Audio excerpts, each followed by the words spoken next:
People? Hello, hello, hello.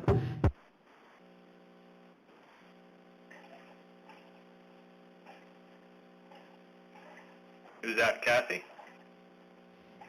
Yes, Don, we're just testing microphone for Randall. Okay.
I would like to see it done today, yeah. Hope we can get through all of our agenda, but I would hope to have it done today. Trustee Petrikowski? I think to try and comply with the legislation as best we can. I think we're already past that, but I think it'd be probably best if we tried to address it today. Trustee Harris? I would like to see it done today. Okay, so certainly I think the will of the board is for us to try to get it done today. Let's see where we get to with it. Any other questions about the agenda? Okay, hearing none, we'll vote.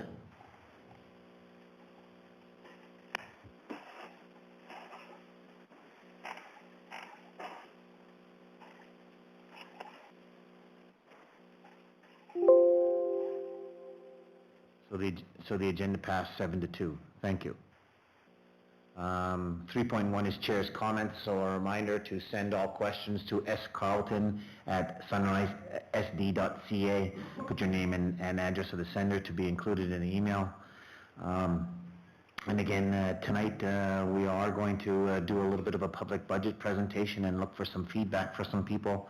And again, just to let everybody know, this is the first time in a long time that we've had any public in our meetings, and again, the people that are here are going through the protocol, and so certainly thank you for the public that will be attending.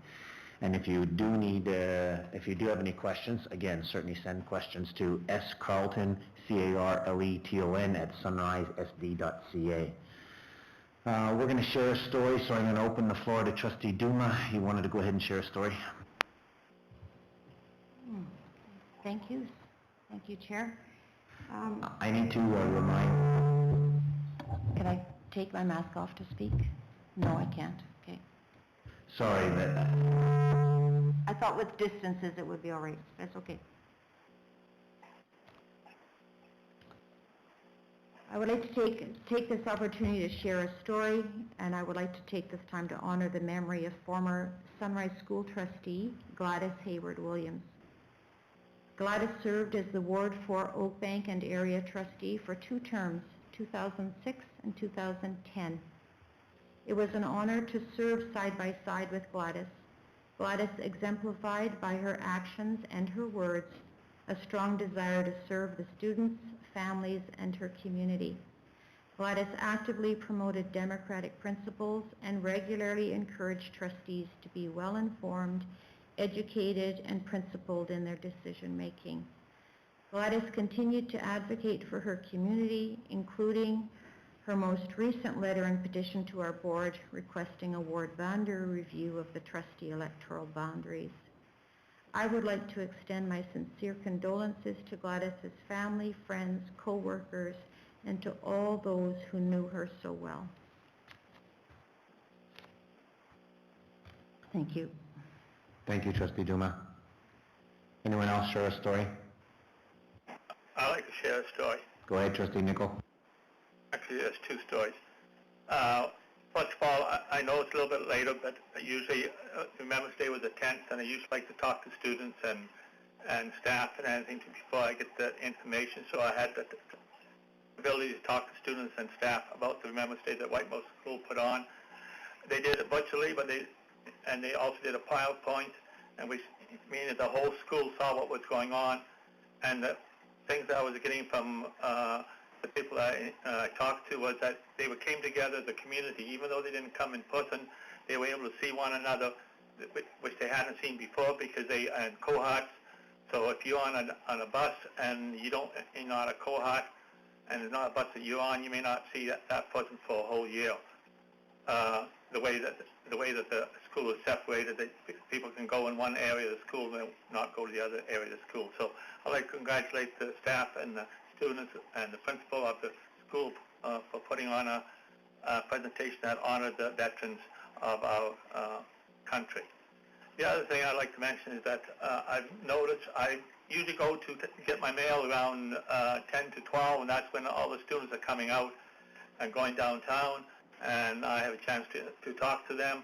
I've noticed that their behavior towards the elderly is I'd probably say is exceptional. I've never seen students help the elderly as much as I've seen them done in the last, we'll say, month and a half. So I'd like to thank the students for their good behavior.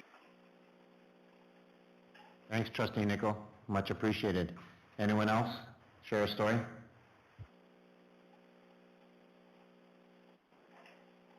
Superintendent Timko? I have two stories to share. So Kevin Dell, the principal at SCI, shared with me the CBC Music Class Challenge, and Greg Link helped organize, Greg Crow helped organize and assist a group of music students as they entered the CBC Music Class Challenge. And there is a YouTube video watching them on their challenge, and it's a really neat video, so I'll forward that to trustees for you to watch. The second one is that the varsity boys volleyball team this past weekend were in the provincials and were the finalists and lost a match to the, Niverville Panthers, I think? No, Linden Christian, the Linden Christian team who won the provincials. But good job to the varsity boys volleyball squad from École Edward Schreier School. Thanks, Kathy. Anyone else share a story? So I'm going to share a story that my high school hockey team won tonight. We won 5-2, and good enough to get the game over with so I can get here. Thanks very much. Congratulations to the hockey team. All right, we're going to move on to our board delegations. Trustee Timko, we have Mr. Bonato here. Can you introduce him for us, please?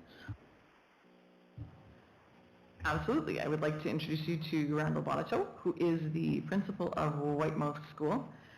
He is going to take all of your time presenting to you about the great things that are happening at Whitemouth School.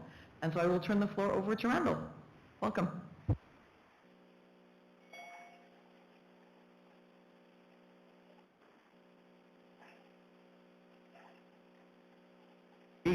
Thank you to trustees, Superintendent Kathy, and Vice Superintendent Jackie Julian, and our Secretary for inviting me here to share some of the great things that are happening at Whitemouth School.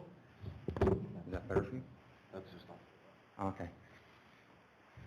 To begin with, before I take you on this journey of what the staff is doing at Whitemouth School to improve student success, I first want to just give you some quick facts about Whitemouth. I'm not going to go over every single aspect of this slide, but I want to just point out a few things. Currently, right now, the student population is 154, and I put in here due to COVID-19, as we are still within the pandemic, 11 students are currently being homeschooled in our catchment area, and that comprises of roughly 3 to 4 families.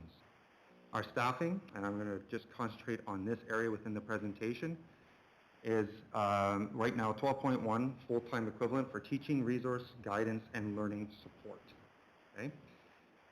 We are currently working on 3 goals, literacy, numeracy, and culture, but I'm going to concentrate on literacy for you tonight.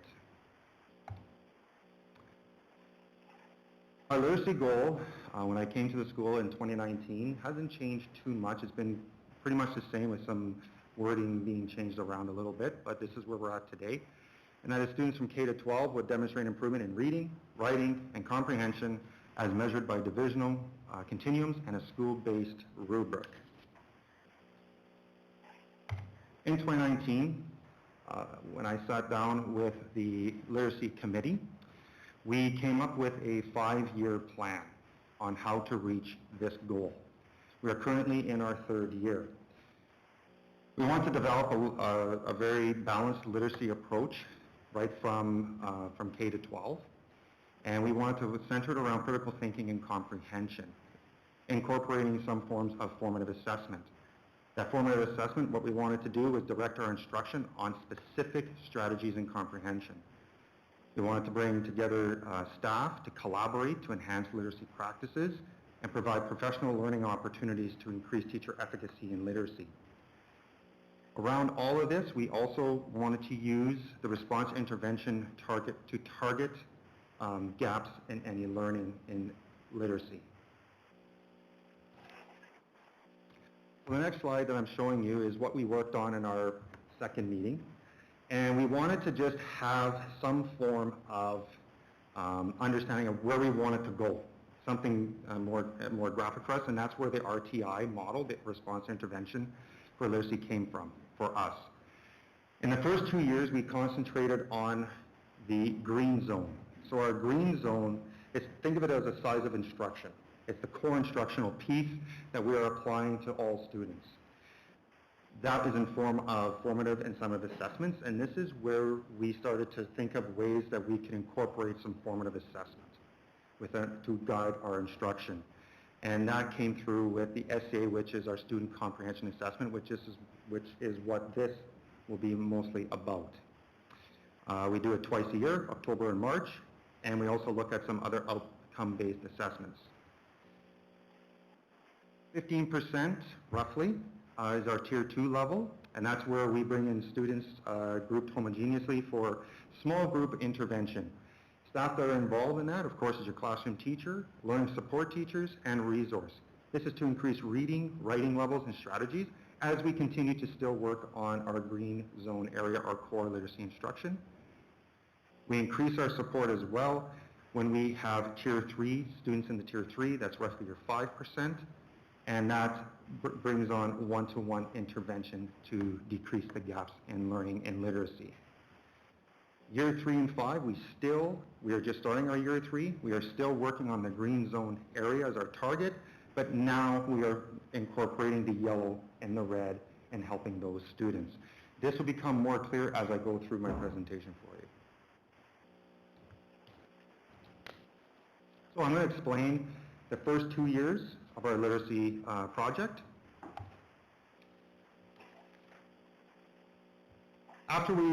This is probably about our third meeting when we met, we wanted to have some type of a focus that was the best way to reach our students for our goal, so that they could become more thoughtful, independent readers to comprehend text at a deeper level. We believe that if they can comprehend what they read, they will be able to think more deeply about text.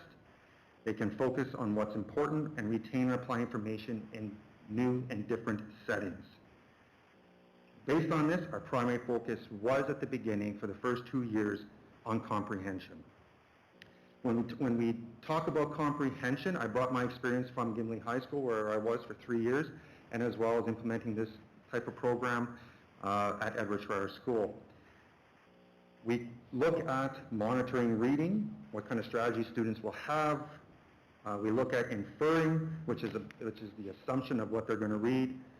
We see what students understand in schema, with background knowledge to the text, what kind of questions they will have, how they determine the importance of the text, what do they visualize while they're reading, and also synthesizing and retelling the story. So those are the metacognitive strategies that we concentrated on. We used the Mosaic of Thought by Alan Keene and Suzanne Zimmerman, which also comes with an formative assessment booklet, but we used it as just a guide. We also used Kate's guide as well in the formative assessment rubric that we built. When we created the SCA, which I'll show you shortly, we based it on mainly the Mosaic of Thought text. The team generated similar formative assessments across all grades except for grade 7 and 8, and the reason is because the grade 7 and 8 was being done by Sunrise School Division, and we also used that as well for our school-based one. So our SCA has, since year 1 and 2, guided instruction of the teachers. It's generated a grade profile for all staff to use and support Sunrise literacy progressions. We provide students the ability to achieve a higher level of success in all coursework, and we give students the opportunity to complete several times, like provincial assessments before grade 12, and that's mainly for the high school, because we're a K-12 school. Starting this year, instructional support in this area, there's much more to it, but in this area, 2 staff are designated as learning support teachers for literacy in early years and middle and senior years. They support the implementation of the student comprehension assessment. They support the collaboration of the assessment, and they provide support and learning for guided instruction based on data. So a lot of our practice and what we do in our classrooms is based on the data that we receive from student comprehension assessment. Hopefully this works quick. I want to give you an example of what one of our assessments looks like. There are 3 currently right now, so we have an early years, middle years, and a senior years. This is our early years. So all students receive this, and how we decide where a student will, what level of reading, it doesn't matter what grade they're specifically in. We use PM benchmarking to find where they're at for their reading level and meet them at their level for the comprehension assessment. The assessment is not based on reading level. It is not a summative assessment. It's just seeing where are they at and understanding metacognitively. I just want to share one piece of it, and that is the monitoring and comprehension. So it does hit all 7 of the strategies. And these are the questions that were asked of the students this past fall. So did you have any difficulty with understanding some of the words? So we want the students, once they see the words, to write them out for us. If a student is unable to write, they will verbalize it, and then someone will scribe for them. Okay? What do you do to try and figure out words you don't understand? So what strategies are they using? A popular one, Google. That seems to come up quite often, but where in Google are they going? Are they going to say, for example, Webster's Dictionary, right? And what would you tell another student who may not understand what they have read? So how would you help a friend? So that's just an example of the comprehension assessment that we give.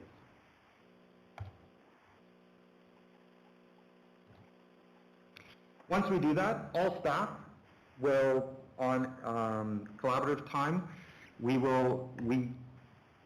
use this rubric.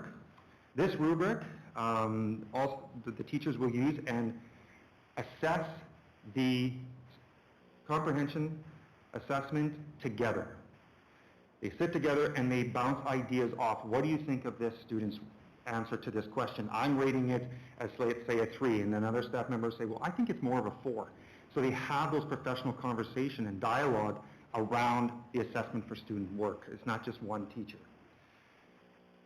The way that it's set up is all the cognitive strategies on the left column, and on the top you have ND through to 4. ND through to 4 resembles very similar to the report card, which is the provincial report card assessment guide.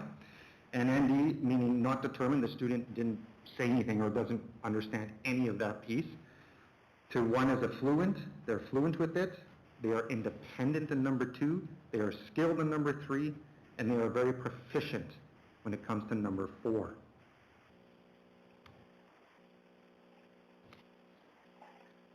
Next, I'm going to show you some of the data.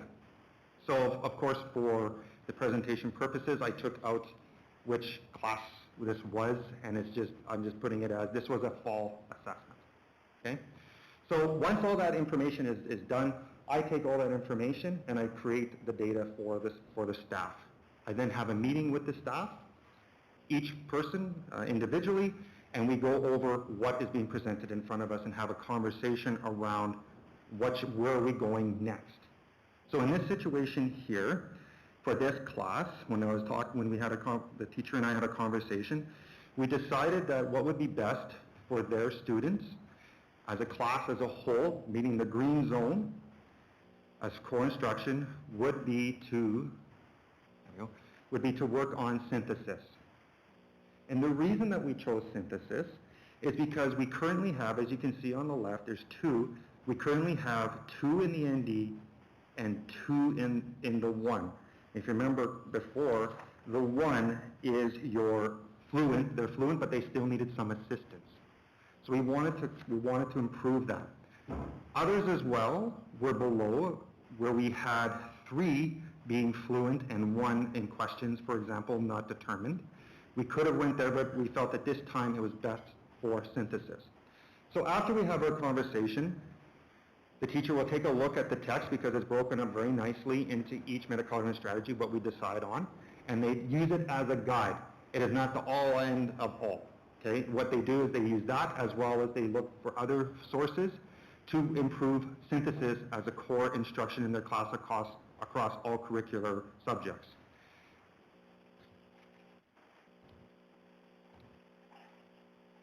We then apply the whole SCA again, student comprehension assessment in spring, and as you can see for this teacher's classroom, we no longer have anyone in the not determined or 1 area.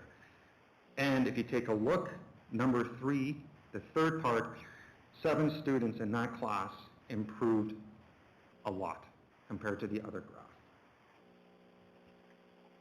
And that's with 4 to 6 weeks of intensive instruction on synthesis. How does this compare to summative assessment?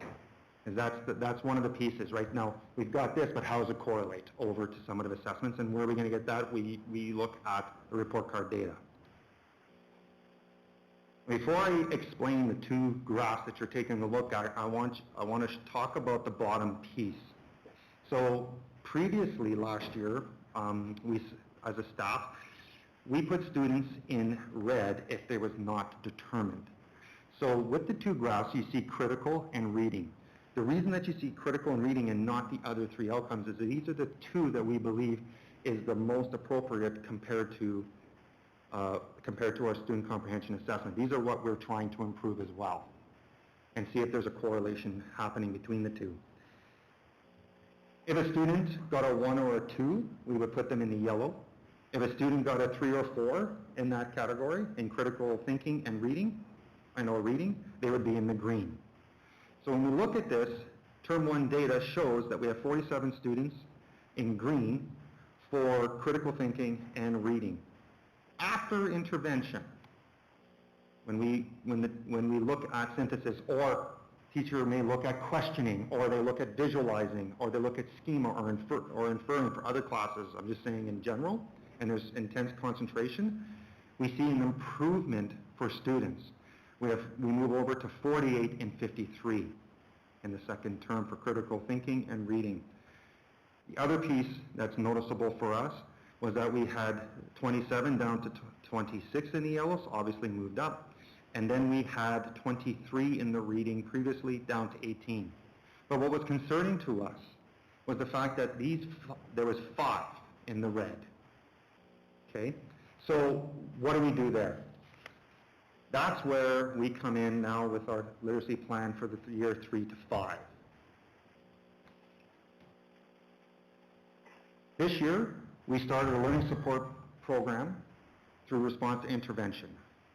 And that is to directly go and work with students that were deemed in the yellow and in the red, based on outcomes of formative assessments with the SCA and other than the SCA that I just explained to you.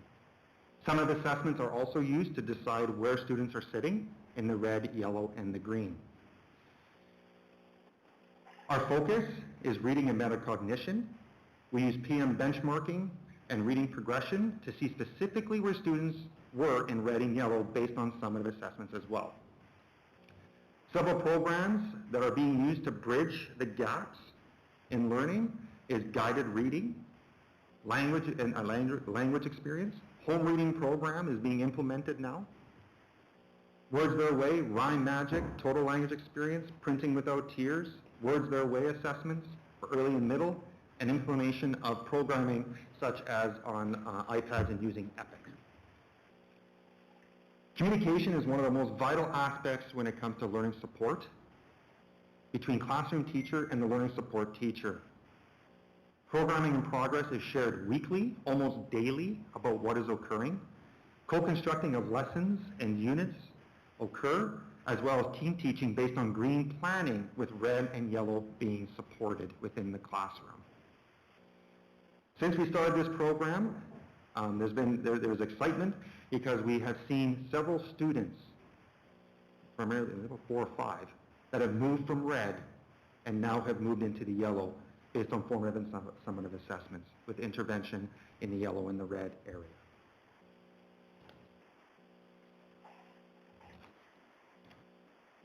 Some things that have come up consistently. We are looking now to add to our student comprehension assessment and have a writing piece. So we want to put in a writing rubric where it become part of the SCA to inform instruction on different student writing levels. in correlation with the divisional writing progression, so it helps us as well see where students are at through the Sunrise School Division writing progression continuum.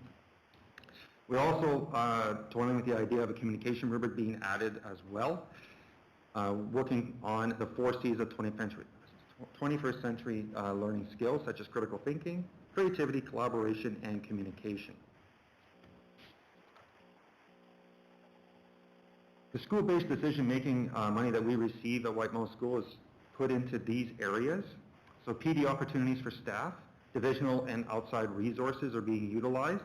So PD opportunities, of course, right now during COVID, we're utilizing more of online resources. Upgrading reading recovery was one of our focuses and continues to be, as well as guided reading. The guided reading area, we are looking now to improve the short stories because some of our books, quite frankly, are a little bit older, and students are not understanding what a VCR is, for example. Collaborative time substitutes for student comprehension assessment implementation and grading is being used. That's money being used there. We brought in Read Write Gold as well as Epic.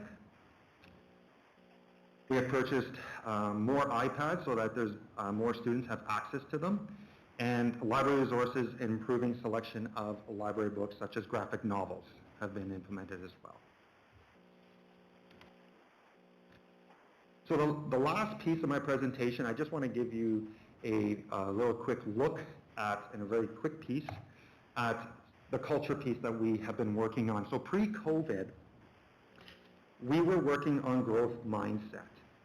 And the reason was because we found that there was the students' belief and that they can do it was not where it should be. So we decided as a staff that growth mindset would be one of the things that we could do to improve the culture of our building and believing that we can do things. It's going to be hard, but we can challenge ourselves and be successful. We were doing the assemblies when the COVID hit. We didn't have to switch, and now we took a little time off from it, but now we were rediscussing it. We're bringing it back, growth mindset, and we didn't, we're going to start doing it in February. However, there was one teacher that already started, and this is an example of what's outside on her, on the board display outside of her classroom. And what is your mindset, and change the way you think. So what can I put more time in?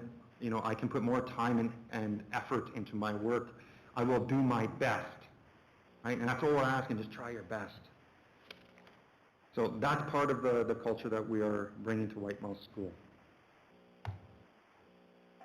Any questions? Thanks, Randall. Appreciate it. Are there any questions in here for Randall? I have a few questions. Oh, Trustee Nicol, I didn't expect you to have any questions from Whitemouth, but go ahead, sir. Well, you think that I know everything about Whitemouth? Trustee Nicol, I'll be careful what I say here, but go at it, Trustee Nicol. Okay.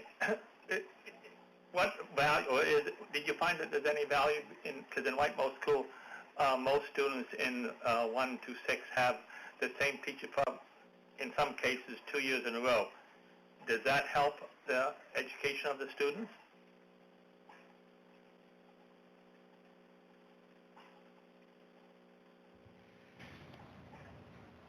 I believe it certainly does.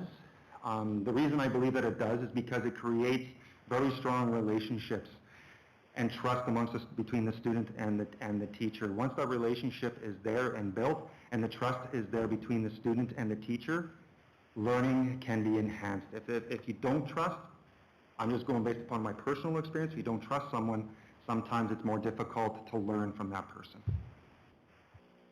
Okay, and the other one is a comment. I found this very interesting, but I'm looking forward with anticipation when you present on numeracy in the future.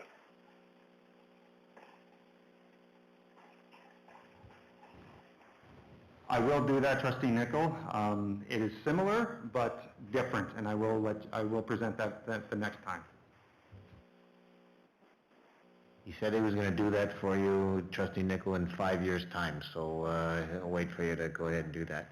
Thanks, teasing Don. Thanks, Randall. Anyone else for Principal Bonito for Whitemouth School? Trustee Duma? It wasn't mentioned in your presentation, but what kind of involvement do you have from parents in some of the things that you're doing for the kids in the class?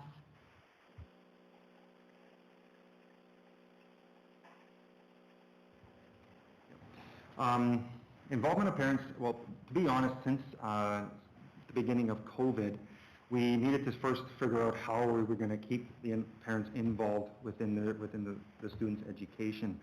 What we've done with parent involvement is Teams, for example. We use Teams with parents. Now that our for our schools, I would say it's still closed, but it's open a little bit. Parents do come in if there's a situation that occurs or they want to have a discussion over anything. Parental involvement out in Whitemouth with the students.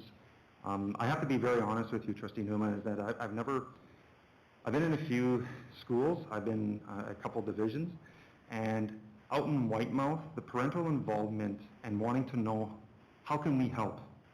How can we team up with you together so that we can see the best for my child? Parental involvement out is so important, and parents out there really do care about their children and the success of for their children, whatever the success means to them. Thanks, Randall. Randall, I have two questions for you. You've talked about one of your goals is the culture and the growth mindset, and you briefly talked about it. What I want to know is, how do you know what you're doing is working? Is that specifically towards culture? Okay. How do we know? Well, to be honest, we wanted to start like before pre-COVID. We were starting to develop and talk about developing a survey with students to get their understanding of where is their mindset right now. Say specifically around numeracy, where things can become quite difficult in mathematics as you move up in the levels through grades. How is it working? For example, and I'm just doing this based upon my own anecdotal notes, and that is with that specific classroom, students that said, I can't do this, I'm unable to do this, why try, I'm going to fail. Those words were at the beginning of the year, and after that board went up and the concentration of growth mindset was brought into that classroom, it hasn't been said, especially by about 4 or 5 students. And they really feel powerful, they feel they can do it, they know they're going to struggle, and it's okay to take positive risks. So it hasn't been said, and they're being more successful. That is attributed as well to the learning support that they're receiving in literacy, as well as support within the classroom and feeling comfortable and trusting their teacher, trusting their EA, and trusting the learning support teacher that they can do it. So basically, you're knowing, you're measuring based on observation. Then. Okay, perfect. And the other question that I had goes back to when I was looking at your data. I'm just wondering then, is it something that we need to provide more to Whitemouth School? Because I'm going to give you an example. What Superintendent Timko told me is that when you were looking at the report card comparison, in term 2, there were 26 yellow students. And if this is early years, I'm figuring you've got 154 kids, and if you've got 50 kids in early years, middle years, and senior years, and this is a ballpark, this is just me thinking, it means then that you have half of the kids in early years that need support. Am I off or am I on?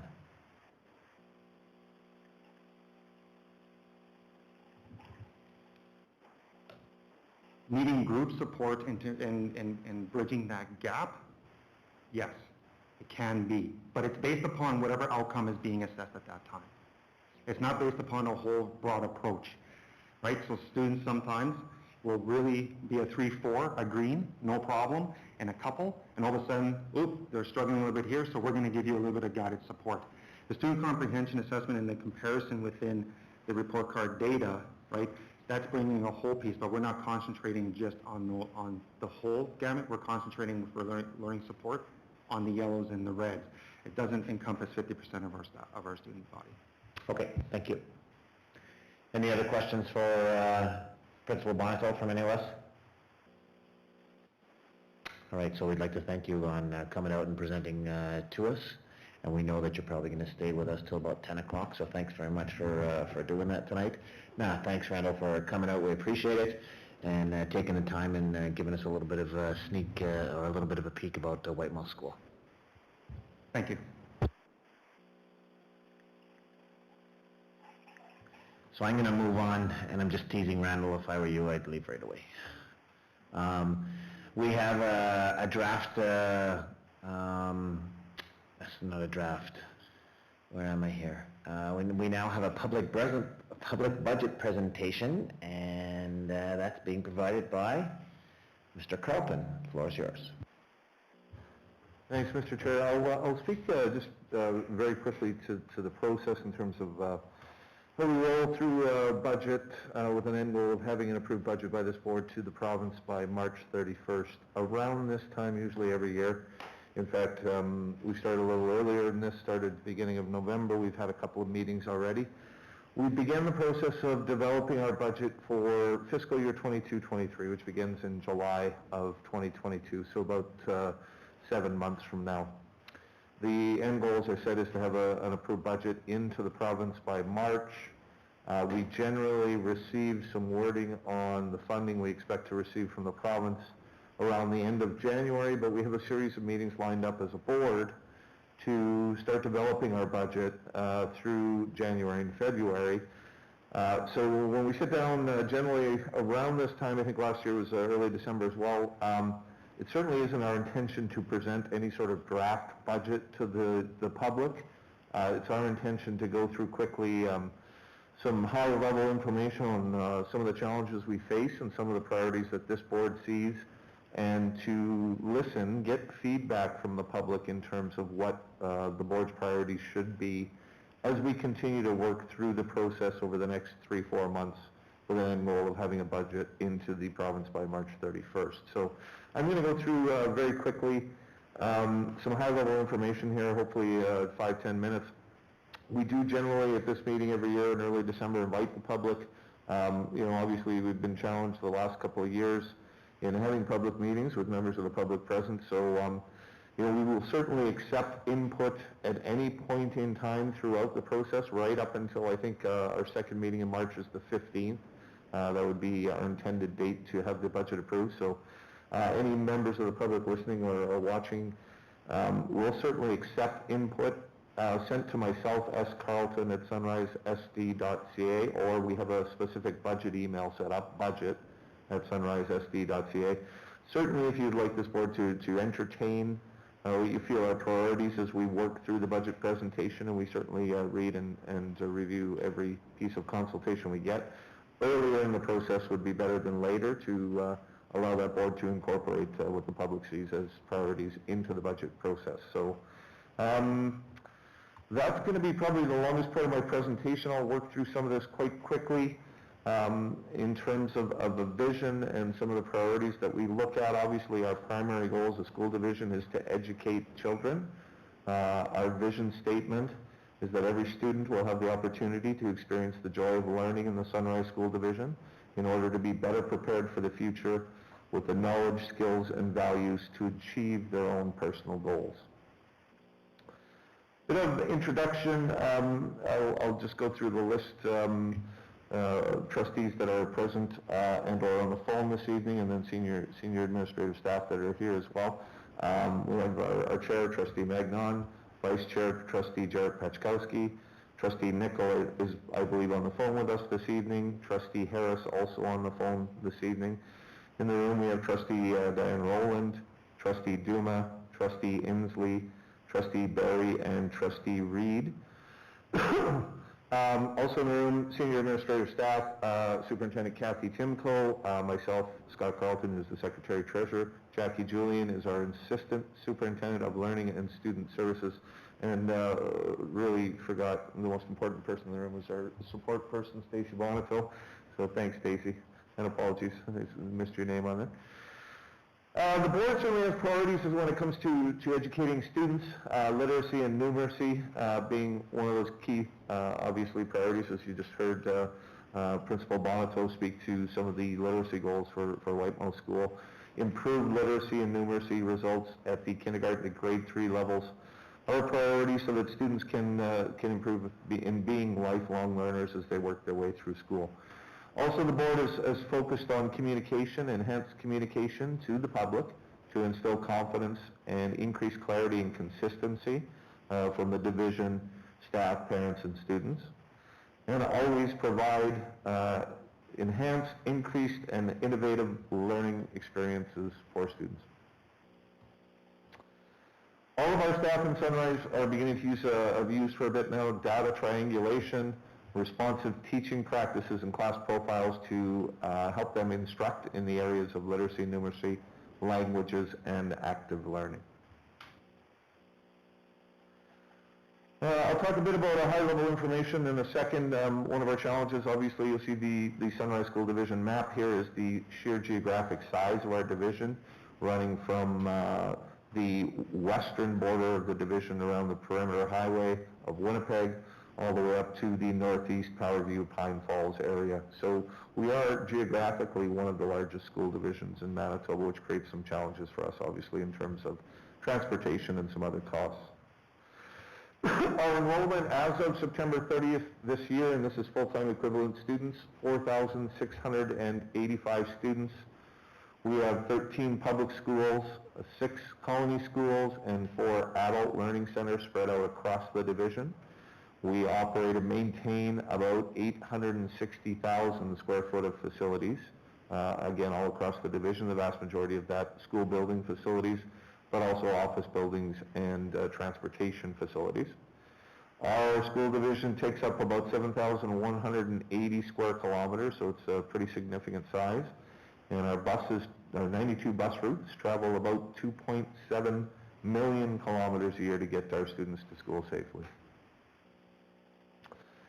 The purpose of why we do this is again, to provide some high-level information on our current fiscal environment. We'll talk a bit about some of the challenges we're facing as a division in terms of finances. Certainly gather ideas and suggestions from stakeholders, members of the public, members of some of our partner political organizations, be that municipalities or towns that we work with. Again, I talked a bit about process off the top. We will have another public budget meeting once we have a draft budget prepared. That's generally late February. This year falls on the 22nd of February.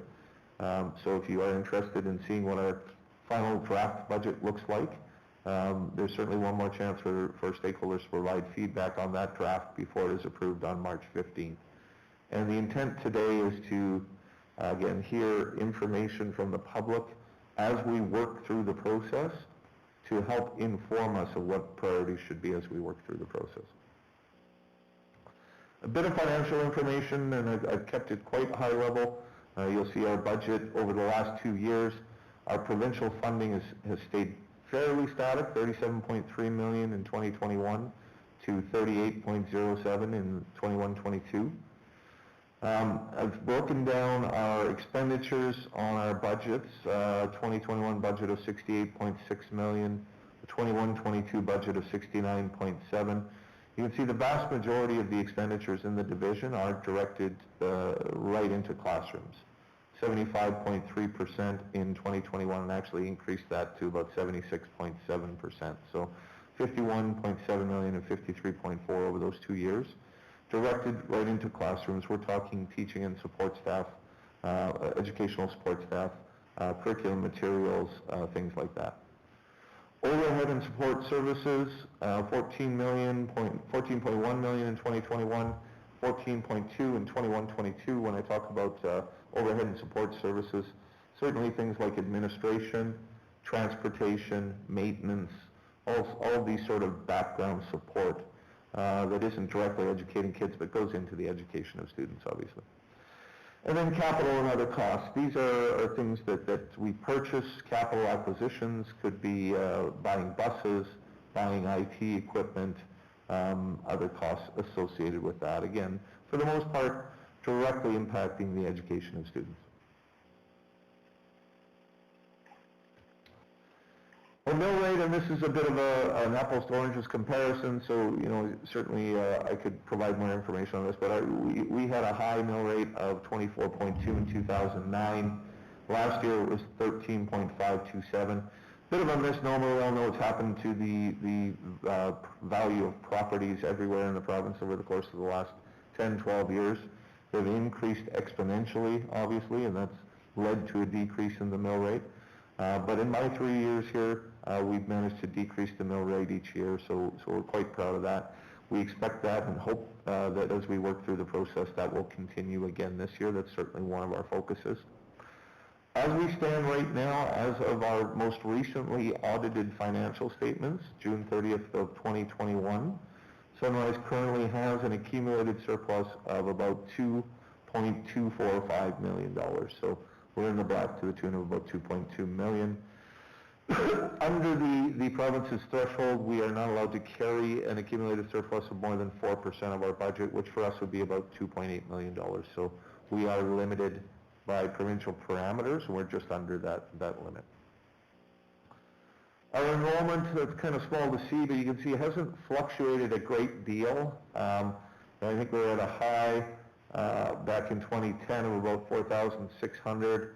It's jumped up and down a little bit, down to I think as low as 4,617, back to 4,685 this year. So we've been pretty stable in terms of our enrollment over the last 10, 11 years. Then I'll hit on a bit of the challenges we face.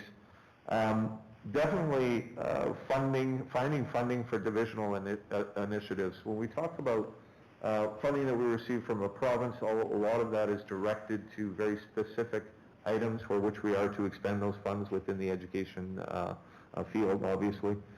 Enrollment fluctuations, you know, again, I just demonstrated on the last slide, our enrollment hasn't fluctuated greatly, but it is looking like we are expecting some fairly significant development across the division over the next few years. So we're keeping a close eye on that and what that means towards facility expansion and costs related to taking on accepting increased enrollment. The big one, I think, for us over the next year or two is going to be certainly increasing operating costs. We talk about labor and settling union contracts. That's a significant one for us. We've seen large increases in the cost of some of the goods and services that we use, particularly for us, insurance and materials like fuel for our transportation fleet. We all know what's happened to the price of fuel over the course of the last year. So the economy seems to be sort of hopefully springing back a bit from the pandemic that we've been going through the last couple of years, but that's also led to a large increase in our costs, specifically related to things like insurance, labor, and then into materials, certainly even construction materials and fuel and a lot of the things that we use as a division. Moving forward, still we have uncertainty related to COVID-19 and what you know, sort of requirements we may have for additional costs related to cleaning, ensuring that our facilities are large enough to be able to educate students with social distancing in mind, providing PPE, all those sorts of things. So it's not necessarily something that I think going forward we will significantly budget for, but it's always something that we definitely have an eye on. And then in conjunction with increasing costs, we're more or less faced, you know, going forward we'll find out more when the province does release their funding announcement in late January, but more or less static funding. The province a couple of years ago did announce to the public that their intention is to remove the education tax portion of municipal taxes from their top property tax bill. And I can tell you as the Secretary-Treasurer for School Division, they haven't really told us how they're going to accomplish that and not impact our funding going forward. So again, another challenge that we're looking at. So those are the types of things that we have to consider and that cause us to have a bit of a tug-of-war and a push and pull when we're preparing our budget on an annual basis. You know, the push and pull being, of course, that the board priorities are twofold for the most part. Number one, providing the best possible education we can to the students across the division, but secondarily, and as important, being responsible and transparent to taxpayers. So that's the high-level information. Again, if people are watching online, we're happy to take feedback at any time. We do have one member of the public here today, Mr. Mather, if you had any comments or questions or anything to say? Scott, Sorry. you want to turn off your mic? Scott. So just so that, again, the public that are aware is that we do have somebody at the front door taking anybody from the public that wanted to be here. We are checking, again, somebody needs to be double vaxxed to come in or a current COVID test. And need to wear a mask. And so far we have one person that's here. So I'll invite you up to the microphone and give us your comments. Yep.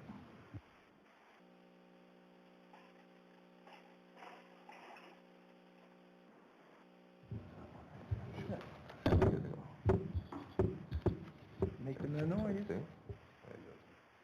Thank you, Scott. Thank you for the invitation and allowing me to come in. I know we've had a couple of years of whatevers. We don't know, but pardon me? Can you just introduce Oh, I'm so that people sorry. online, so that the million people that are watching you right now, and certainly all the rest of our board, just introduce yourself would help. Yes, I'm Ted Mathers. I'm a councillor for the town of Lac du Bonny. And I've made a few appearances at the board over the years that I've been back in Lac du Bonny. But today, with a lot of the rhetoric that is coming out from real estate, from government, that we could be looking at a massive assessment increase. And the last time when we had 2 years or two back-to-back, and one was roughly 50% increase, and the other one I think was 34%. One of the things in the rural area here, it's suffering pretty good. The communities are dropping down in population, and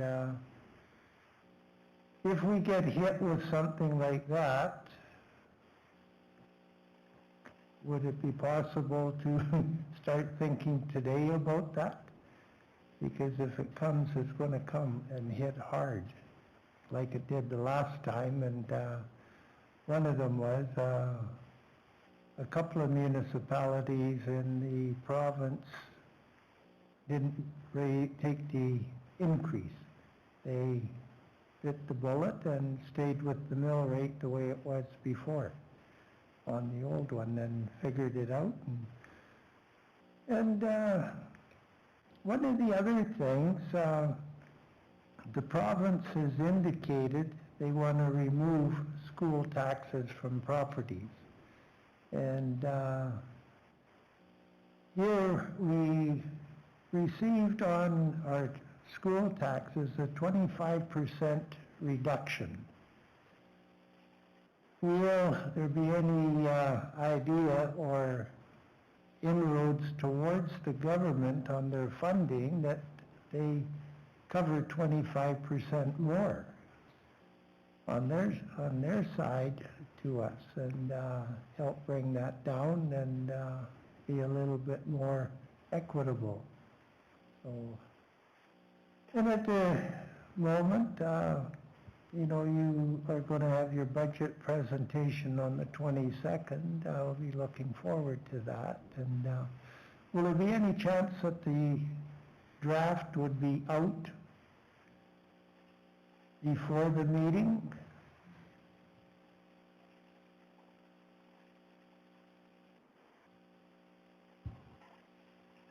It's a great question. We very typically have our sleeves rolled up and are working right to the 21st or the 22nd. So It's not a question of we're withholding it and sitting on it. Lots depends on when the province lets us know our funding, because that sometimes can come late in the game, as late as, I think, the 15th of February is what they say. All right. So to answer your question, if at all possible, absolutely, it's best for us to get it to our partners, the Yeah. municipalities, so that they can go ahead and take a look at it and then come prepared with questions, for us to consider. And because that just better informs you, it better then informs us as you come back to us with some questions. And so, yes, would we like to get it out? We would like to. Well, that would be nice if it's possible and it can happen, especially after a 2-year, as I said before, whatevers. It was a very unsettling time, but we're here today and hoping it'll be better going forward. So that's about what I have for now. And Can I just ask you for clarification? You mentioned a reassessment. Is your indication that the property values will be assessed downwards? Will they be assessed downwards? Up?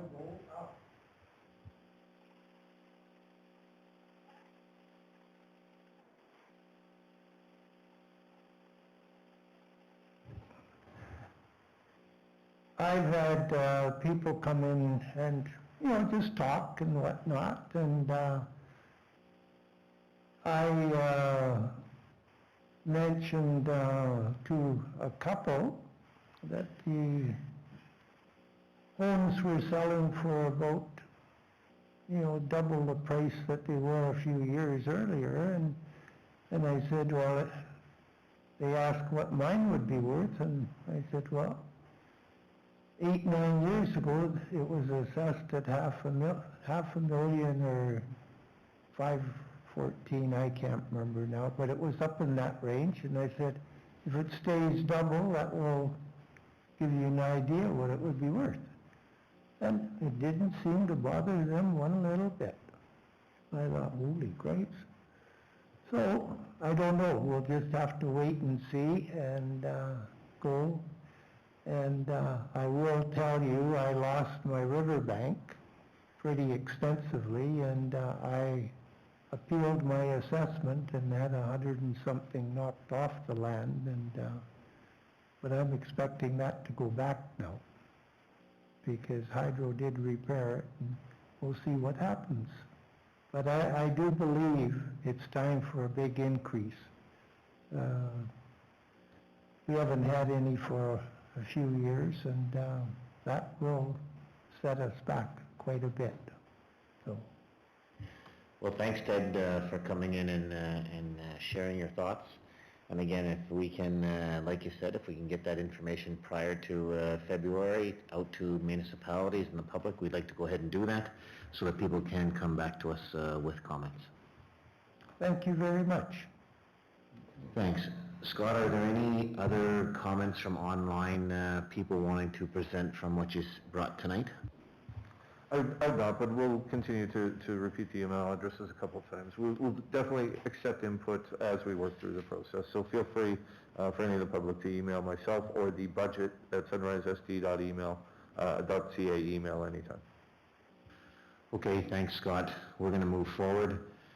Our agenda, we have 5.1, our minutes. So be it resolved that the board adopt the November 16th board meeting minutes. I need a mover and a seconder. Moved by Trustee I'll move it. by Trustee Nicol and seconded by Trustee Pachakowski. Are there any comments to the minutes? Hearing none, we'll vote. Thank you, Ted.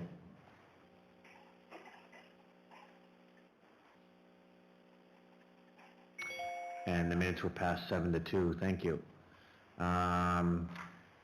The minutes on November the 30th, be it resolved the board adopt the November 30th special board meeting minutes from November the 30th. I need a mover and a seconder. Moved by Trustee Pachakowski, seconded by Trustee Duma. Comments to those minutes? Hearing none, we'll vote.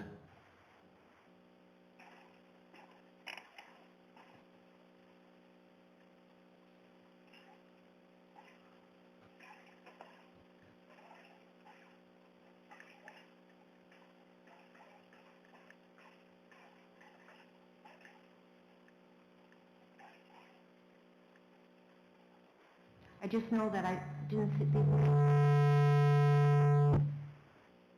these minutes were not in the package this morning.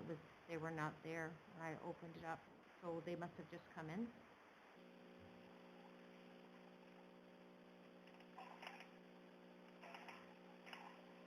So that's why I'm taking a second to read them.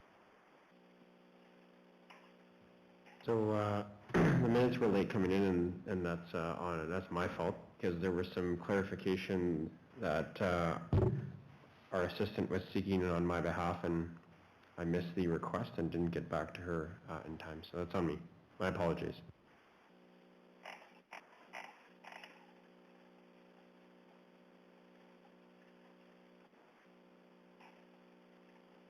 So the minutes were passed 8-1, thank you.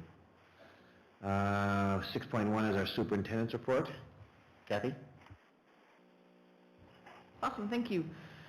I will just quickly put this up on the screen and go through a couple of highlights. So we've had a couple of cases since the November 16th meeting. So we had 2 that happened on November 26th, one at Ecole Dugald and one at Oakbank Elementary. And then every time I put a report together, we had a couple more yesterday. So there is 4 more yesterday, 1 at Springfield Middle, 2 at Springfield Collegiate, and 1 at Hazel Ridge School. So those will add to our next meeting.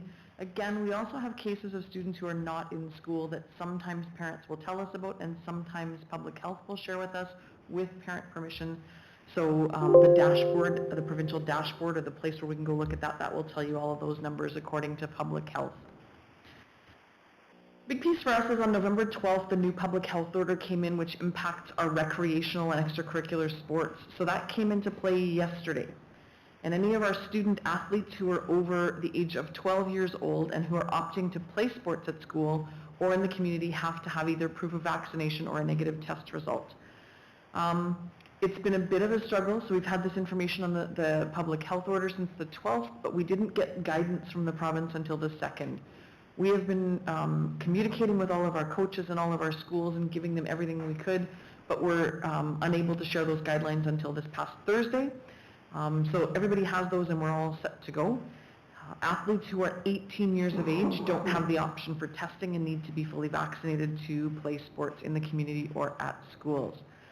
Some of the other difficulty in rural Manitoba is that the testing has to be done or confirmed by a pharmacist. And so we're working with our pharmacist in the area to find out who has kits or who doesn't have kits. And we're going to try to compile a bit more of a local listing for parents, something that pharmacists are working hard at for us. We sent a letter, that letter's on our website, and we sent it out to all families, and the guidelines are also up on our website.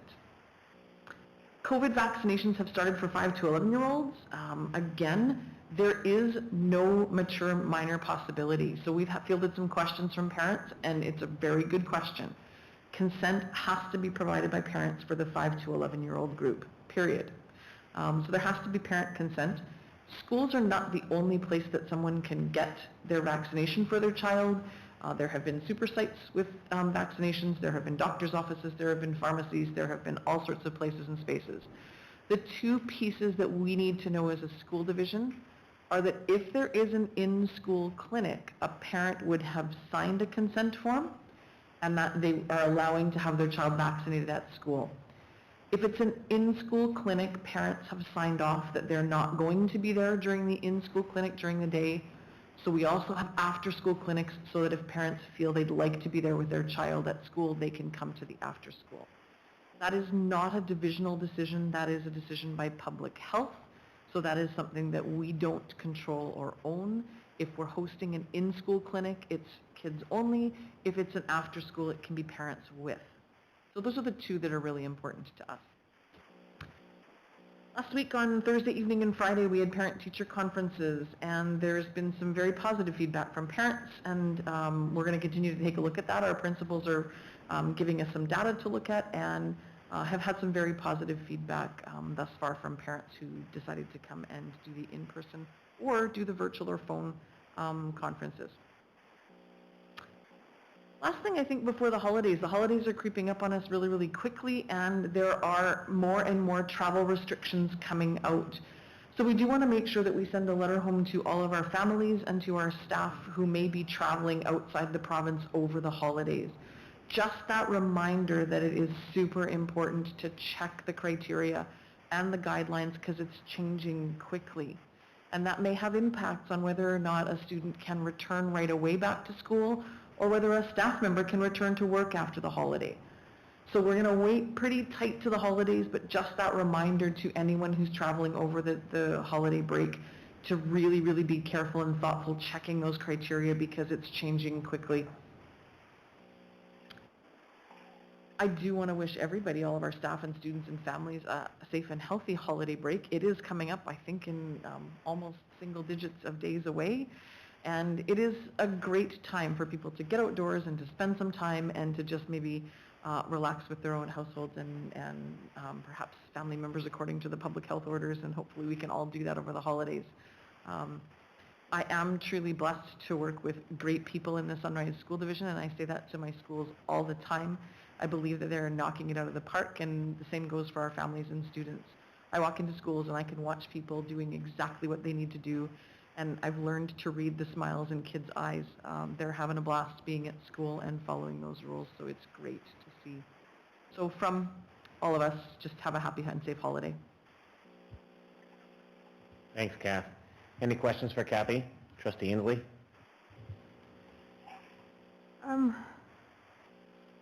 School division staff don't have to pay for the rapid test kits because the province pay for it, and a lot of employers are being provided test kits for free.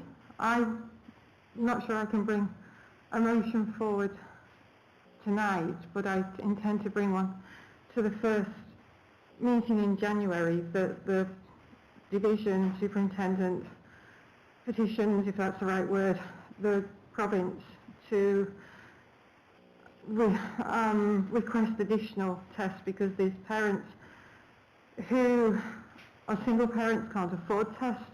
There's parents who might be not single parents but have been financially impacted on this, and although it's a mandate from the province, not the division, it's still the school division that is relaying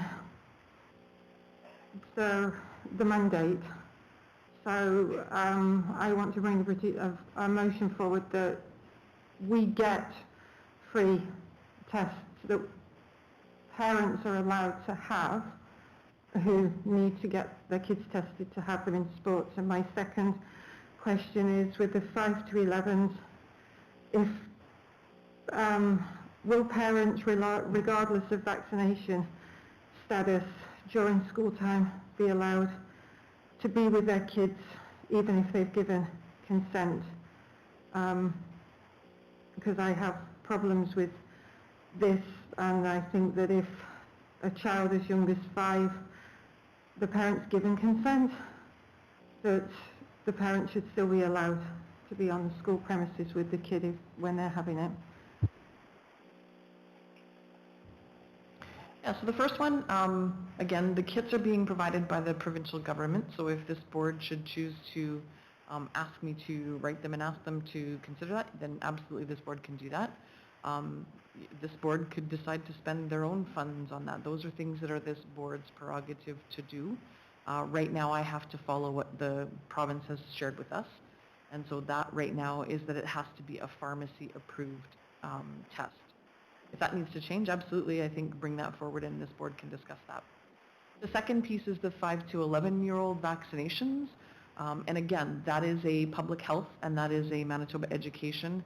So a parent who is not wanting wanting to be there wouldn't consent to have their child vaccinated at school. They might take them to the pharmacy, they might take them to the doctor's office, they might come to the after-school clinic. So there is no obligation for a child to be vaccinated during the school day. It would only be those parents who say, yep, my kid's good with that. They would have all those other options if they wanted to be there with their child for vaccination. Go ahead, Karen. What, if it's more convenient for the parent to do it during school hours. You're saying that they can't attend? What if they can't do it after school or at a pharmacy? So again, I think a lot of people are going to either the super sites, those are daytime hours, they can go to their doctor's office for daytime hours, or pharmacies for daytime hours if that's something that they need to do during the day. The in-school clinics are just one option for parents. And the rapid testing kits that the school division staff and government employees have to do, they're different, are they, to the pharmacy tests? Again, I don't know what the difference might be between a pharmacy test or these ones. I think that they are the same test, but the public health order says that the athletes need to have a pharmacy confirmed test. It's not the school divisions that are looking after the testing of students. With the testing of employees, that is the prerogative of a school division. And so the province has given us those tests, and we can supervise an adult doing their own test. Any other questions for Kathy?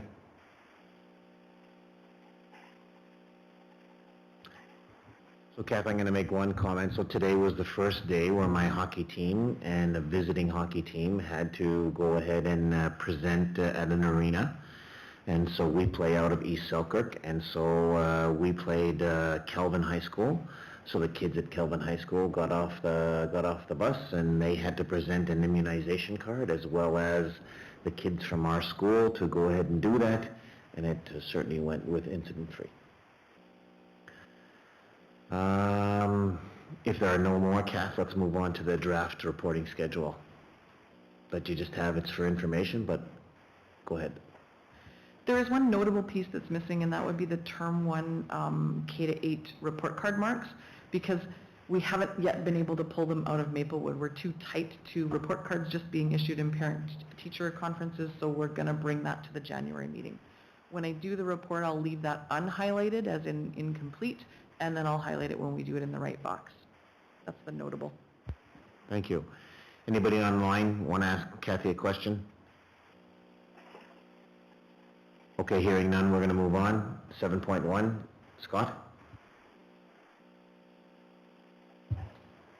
Thanks, Paul. A few items to note as I go through my report. Maintenance, we did receive on November 29th, I think a copy went to the board chair who circulated it to trustees, a call for proposals for some extended capital support for the current year. Generally, we see this around this time of the year if the province has some additional funds for capital. They've identified some priorities. I cut a piece of the communication there. Specifically looking at HVAC systems and controls, but also looking at things like window replacements, building envelopes, ceiling and lighting replacements, so on and so on. So we've got Derek on this already. History has shown that we put in for a bunch of projects. We'll probably get some of them approved.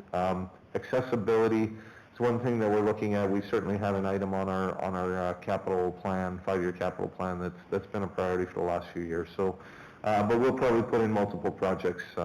With a deadline of January 21st, we'll get some proposals in and see what we can get approved by the province. And we'll definitely bring that information back to the board. ICT, we had a PD day.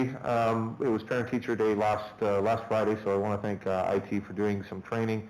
I think we've mentioned in the past that we're switching our student information system from a program called Maplewood to Assembly.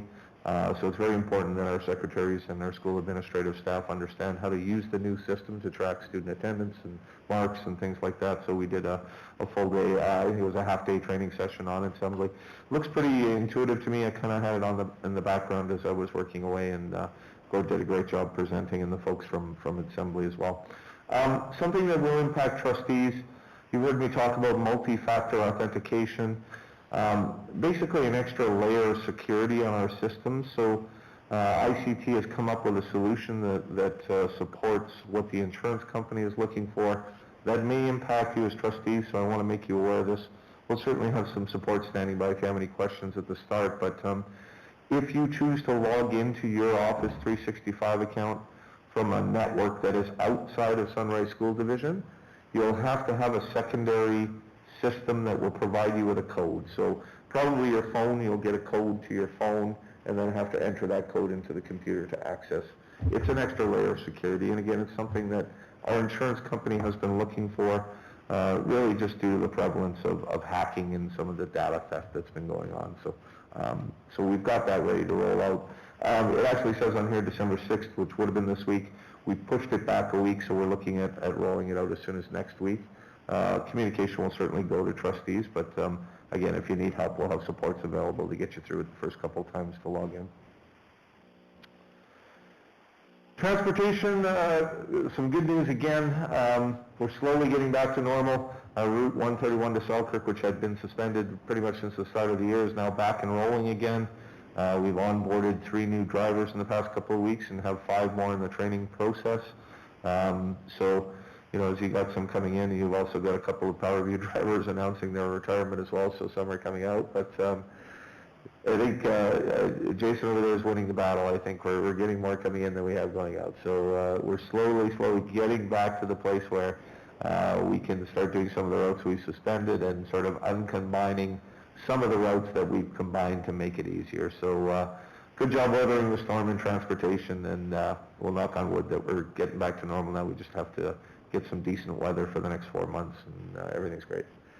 One other little cool thing, and we struggled a bit with obviously professional development across the division and getting large groups together, and so when we do PD days, they've kind of done some creative things in the past and continue to do some creative things for their drivers on professional development days. When they're not working driving students to school, we still expect them to be doing a bit of work on professional development. So over there, they've produced a few videos. Here's the most recent one. It's about a 30-minute video on pre-trip inspections and some of the things that bus drivers need to know. So have a look just for interest's sake. I believe Barbara Courier Drivers is narrating this, so it's a great job. Finance, we're rolling out some new photocopiers and have been as part of the plan that was presented last year, slowly switching over some of our equipment. I believe SBC is on the list to be getting updated in the next very short little while, so I'm very excited to have a new photocopier in my office, and some of the schools are getting as well. Next Finance Committee meeting, I believe Trustee Nick will probably have an update coming up on the agenda, but we're meeting next Thursday the 16th. And other than that, budget.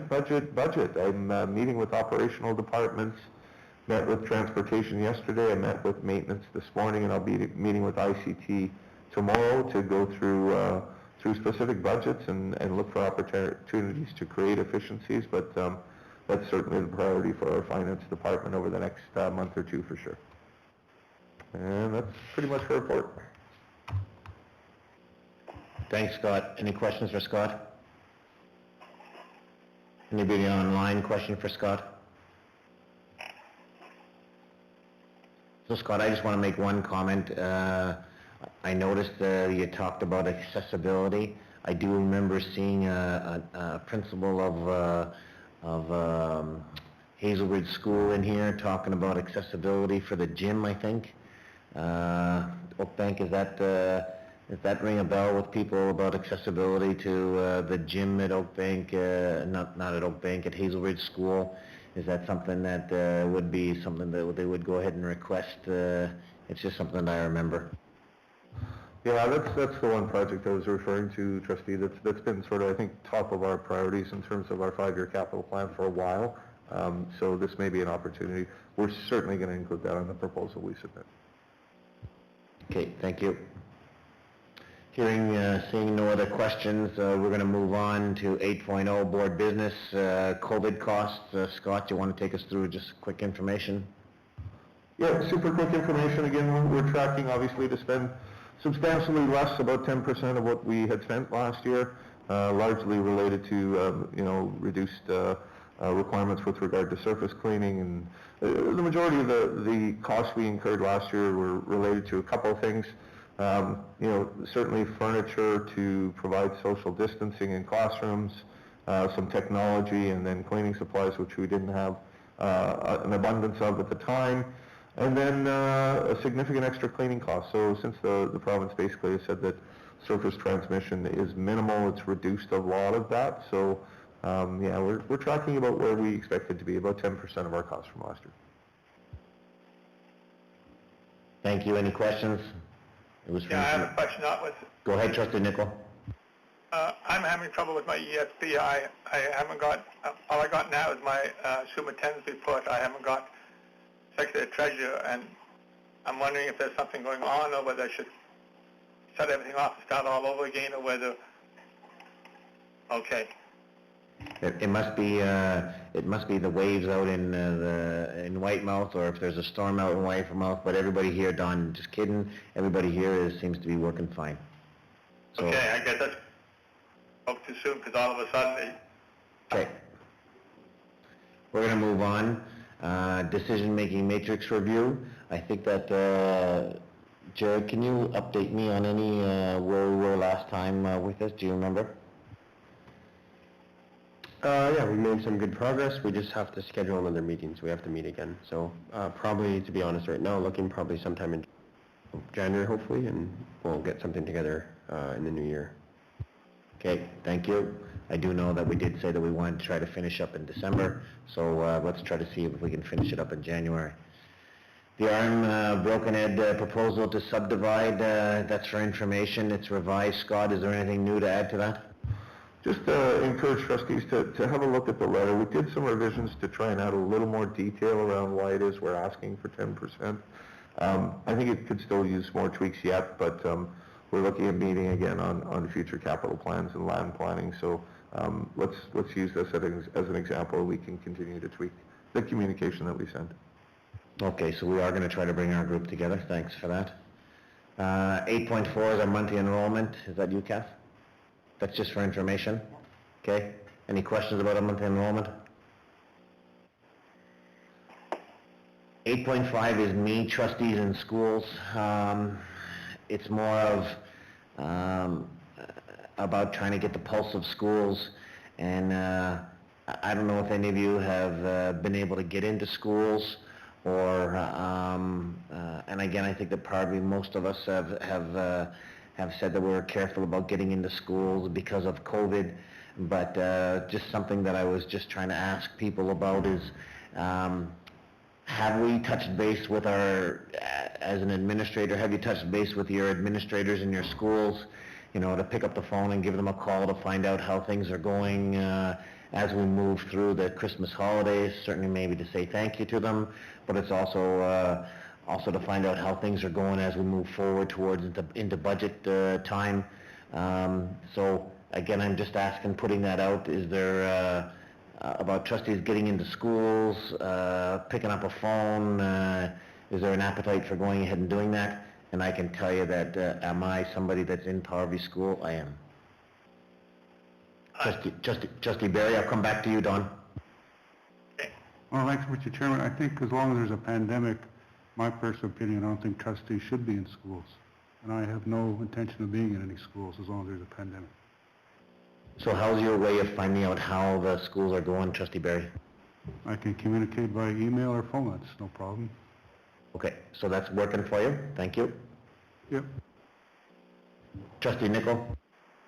yeah, I communicate in a couple ways. I do by email, I do by phoning, and I also go in there, but what the principal and I have decided that we go in there when the kids are in the classroom, so that means I'm the only one in the hallway, and I can talk to him, and I can walk around the schools. I make sure that I have a mask on. We at least, you know, I don't go in any of the rooms, so I don't associate with any of the kids.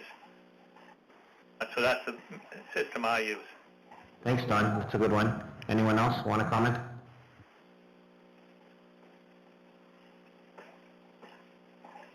Okay. So again, I think that if it's not a concern about getting into schools or not a concern about getting information because you are collecting that information, because you are calling the schools, great. I'm trying to encourage you, all of us, to get to find out, and certainly in the next little while, during the month of December, maybe calling our schools, thanking our administrators for that, just something for you to think about. 8.6 is our ward boundaries. So there is a motion here, be it resolved that the board do not change any of the ward boundaries until the election of 2026.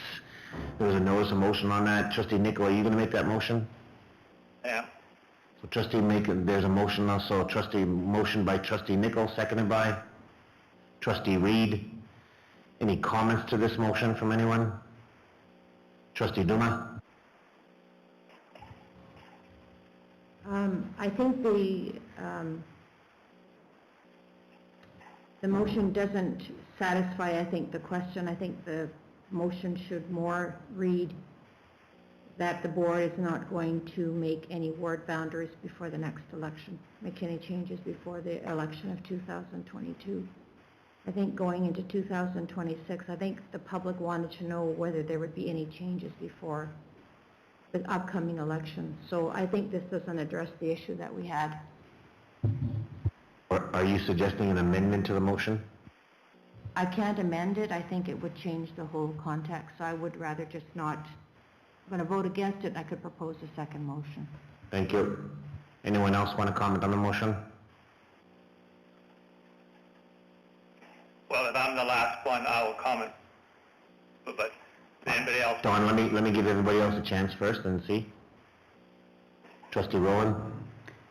I agree with Trustee Duma. I feel like we should be saying that we will not have it in time for our next election, but remove the 2026 because we may make that, I don't know, we feel like with that wording we might put it off till the year 2026. And I prefer if we did it immediately after the election or as soon as possible. So I feel the wording is a little bit reversed. Thank you, Trustee Rowland. Anyone else comments? Trustee Barry? Yeah, I think we should just have more clarification here.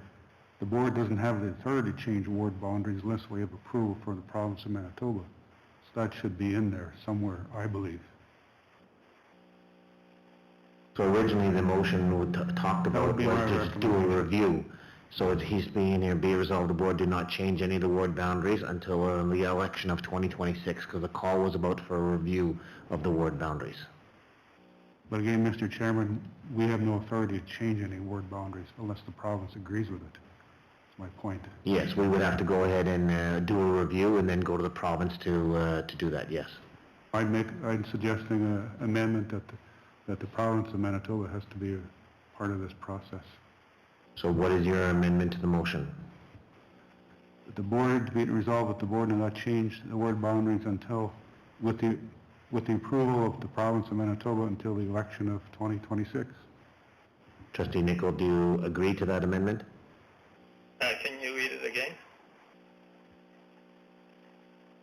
I just said that be it resolved that the board do not change the ward boundaries with the approval of the province of Manitoba until the election of 2026.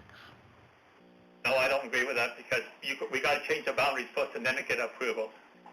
So you can't say with the approval. You got to do the changing first, whether it is official or not. You got to change the boundaries, then you go to the province. So it's the board's authority to change the boundaries, then we do the next step. But we got to change the boundaries. Okay, thank you. Don? Trustee Pachkowski? I'll make an amendment to the motion. Be it resolved the board will not make any recommendations to change the boundaries prior to the 2022 election. Trustee Nichol, do you agree to that amendment? Yeah, that's more or less what I said there. So I'm going to get Trustee Pachkowski to read that again. So I'm making the amendment to the motion to read, be it resolved the board will not make any recommendations to change the ward boundaries prior to the 2022 municipal election. Don, are you okay with that? Okay, but it does change the concept of that because mine tells me this motion says that only change it before the election. All that we're not doing anything before the 2022. We're not telling them that we're going to do anything after that. My motion says that we are going to do some changing by the election of 2026. So I'd rather have my motion, but I can go along with the motion with the amendment. Okay, so first of all, there's an amendment on the floor, and the amendment reads again. Trustee Pachakowski. The amendment would read, be it resolved, the board will not make any recommendations to change any ward boundaries prior to the 2022 election. Okay, and you're okay with the amendment, and I need to go to the seconder. So who seconded this motion? Just a second. Russ, you seconded the motion. Are you okay with that? Okay, so we have this motion. So hold it just a sec. We have this motion on the floor and an amendment. Are you talking to the amendment, Trustee Duma? The point of order, just as to who seconds the amendment. Anybody can second the amendment. Amendment isn't referred back to the original motion, because the motion has already been moved and seconded. An amendment can be moved and seconded by anybody else because it's already belonging to the group. It no longer belongs to the mover and the seconder. So Okay. anyone can second this amendment. Okay, thank you. So we have an amendment on the floor, and it's been seconded. Is there any further discussion to the amendment? If there isn't any further discussion to the amendment, we're going to vote on the amendment. I'm going to get Trustee Pachakowski to read it again to make sure that everybody is clear. The amendment will read, be it resolved, the board will not make any recommendation to change any ward boundaries prior to the 2022 election. Okay, we still have two more comments, and I'll let you speak to it because you haven't spoken to it yet. Trustee Inslee? Can you put it up in writing? Because I'm struggling hearing you. Yeah, sorry, I'll read it one more time. So the amendment is, be it resolved, the board will not make any recommendations to change any ward boundaries prior to the 2022 election. So that's the amendment that's being voted on. So we're going to have to vote by hand, correct, Stacy? All right. So we'll vote by hand. So, I'm sorry, is there anybody else who wants to comment on this? Okay. So we're going to vote by hand. Trustee Pachakowski, how do you say? Yes. Trustee Rowland, how do you say? Yes? Trustee Reed, how do you say? Yeah. Trustee Reed said yes. Trustee Berry Yeah. is a yes. Trustee Duma?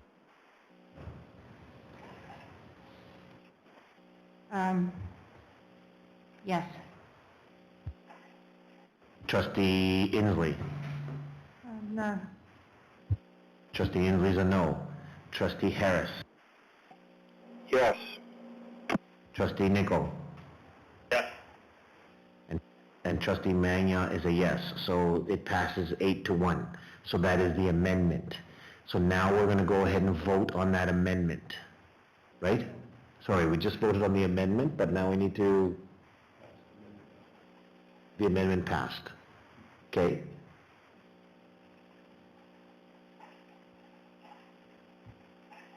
So we're good? Okay. All right, let's carry on. Okay, of course it passed. There we go. Sorry about that. All right. And thank you for that. Facilities Committee, 8.7. Trustee Duma, floor is yours.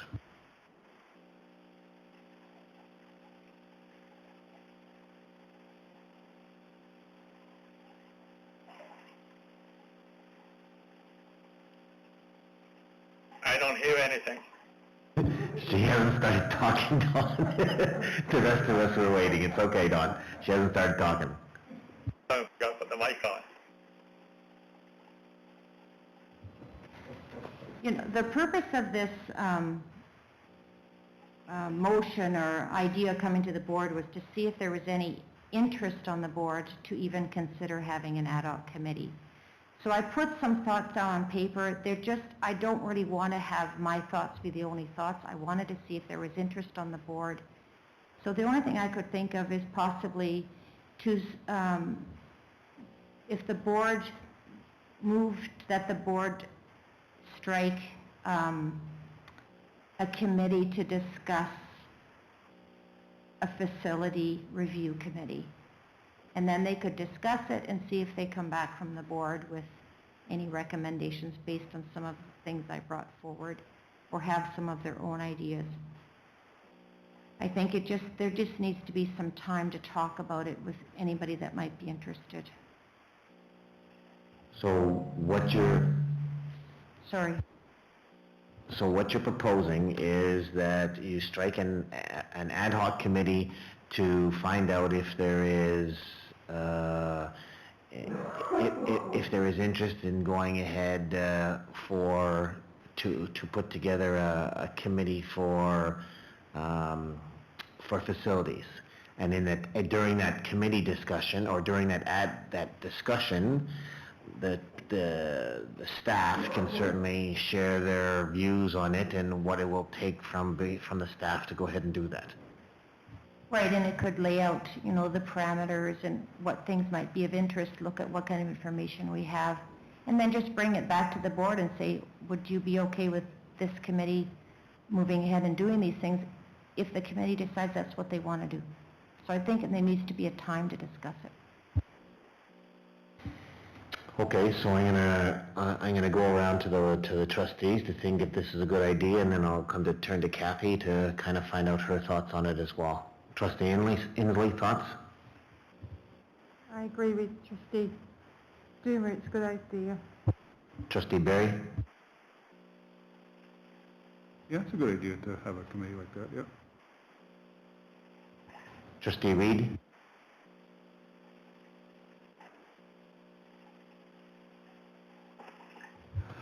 I thought I was talking loud anyway, but yeah, I don't, it sounds like something that'd be beneficial. Trustee Rowland? I am not averse to this. I just wondered about the time commitment and like the travel to go to all facilities. Like, I think that's a big project. Not averse to that. I just think it would have to be planned out pretty well, and it would be time commitment, expansive. Trustee Petrikowski? So I have two things. The first is just a question for clarity. So are we looking to form a committee to make a decision whether we should have a committee or not? That's what you're asking? Okay. Just so I was clear. The second thing is, my own perspective and my thought on this is I wouldn't necessarily be opposed, but I still, as a trustee, really don't have a good understanding or any clarity as to what the purpose would be, and so for that reason I don't support putting a committee together, because nothing or very little information has been brought to this board for why we should be doing this. So I think I would like more information as to what this facilities committee would be doing, what they would be looking at, what the scope of that is, and who it could possibly involve, and then possibly I would consider anything after that, but I don't have that information yet, so I wouldn't, at this point I'm not ready to even agree to any of this. Trustee Nicol? Well, first of all, I think we're micromanaging. The only person that can do the facility report should be the maintenance manager. I'm not prepared to. I'm being fiscally responsible. I don't want to pay all the transportation for people going around and looking at Whitemount School, say, and spend time doing that. That means we're getting paid for mileage, we're getting paid for time and everything else. When and also what Scott had said, Scott said they've been doing some work in facilities already, and the maintenance manager, if you ask Derek, I'm pretty sure he's got all that information. 2 years ago, when the nursery school was being talked about in Whitemount, the nursery school asked Derek for the information, everything. He gave the size of everything else. He got all the blueprints, everything else. I'm not quite sure why we're inventing the wheel. I think we should be letting the staff do what they're supposed to be doing, and that's I would like to make a resolution, because I didn't give a notice of motion, I'd like to make a resolution that we ask the superintendent to get a report on the facilities and let the staff do all the work. That's their job. Thanks, Trustee Nichol. Trustee Harris? I agree wholeheartedly with Trustee Nichol and Trustee Pachkowski that it's not the board's role to do the facility management. We should be asking our admin to do that work for us. Thank you. So I'm not quite know where we stand. It doesn't seem, I think what Trustee Nick, I'm going to turn it over to Superintendent Himko, that's her name. I guess my comment on it would be, and I'll try to be brief with it, but it's a bit of a global thinking piece. We are needing to do work on our capital plan as a global look. We're needing to do work on our strategic plan. We are looking to add an additional meeting for a decision-making matrix, an additional meeting for land planning meeting, and an additional meeting for committees. And there has to be a point when we take a look at what is our plan as a board instead of changing that course of action, because we only have so many hours and minutes in the day, and directing the staff to do all of the things that we need to do is starting to become overwhelming. We are looking to find a new assistant superintendent. We are looking to find a new secretary treasurer. We are doing a compensation review. We're doing a transportation review. We're doing 2 program reviews. I think that that's an immense amount of things, and if we want to meet to talk about what those priorities are, I truly feel something's going to have to come off the plate or we are not going to make it.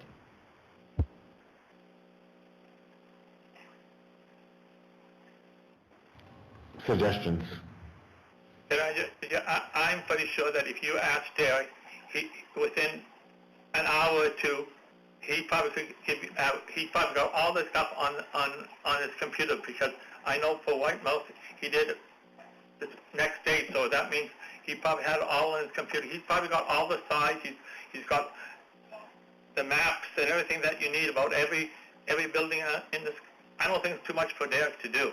I mean, I'm not saying to get him to do it in a week or 2, but I'm pretty sure that it's not very much work for him to do that. I'd like to ask him, but... Thanks, Don. You want to talk in? Trustee Pachewski. So I don't disagree, Don. I think that's absolutely the right person we would ask. But what I've heard so far, at least this is my perspective, I don't know what we're asking. And we're going into that whole situation again that we've done several times as a board since we've become a board, is I don't know what we're asking. So, you know, I think I don't think it's a bad question. I don't think looking at our facilities is a bad thing. I think it's probably a good thing. But, you know, it was brought forward, and it wasn't brought forward with a lot of information. So what is it that we're looking for when we say a facilities review? Like, what does that mean? Again, I talk about scope. What's the scope of that? And what is it that we're looking for? Because we can't go to Derek or anybody else with anything until we tell them what it is we're looking for. However, I do think that Trustee Duma has asked she's not asking to set up a committee, a facilities committee yet. She's asking to get people together to talk about, well, should we have a facilities committee? So I think that there were 4 trustees that seemed to be interested in going ahead and doing that. And so, Trustee Duma, I don't have any difficulty if you want to get the 4 trustees together to come together with a motion to talk about a facilities committee, about what scope or what it would look like. I don't think that that's a problem at all about getting people together to discuss it, because you don't have a motion on the floor to talk about that you want to set up tonight was to set up a facilities committee. You wanted to have people come to, get some people together to talk about, what could it be, what could the scope be like, I guess. So I think, Diane, if you want to go ahead and do that, you know that Trustee Inslee, Trustee Barry, and Trustee Reed said that they were somewhat interested. The 4 of you want to get together and talk about it so that you can bring something concrete to the board, then go ahead and do that. Trustee Reed? I was just about to say, in any case... you know what, I'm going to get you to, you do it up there? You won't be able to hear me. Do fine.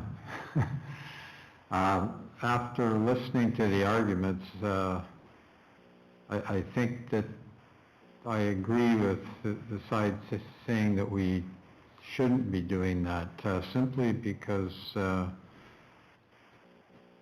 hadn't thought about we're actually stepping into Derek's territory doing that, and I guess he has all the information, he knows what's necessary to be done, and he knows what it costs, and at least speaking for myself, I would not really know.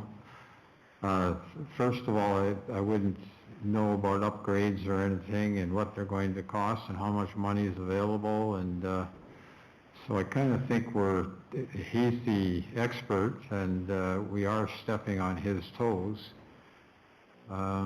So I'd probably be opposed to it too now that I've thought it over. I need lots of time to think things over all the time. Thanks, Trustee Reed. Trustee Duma?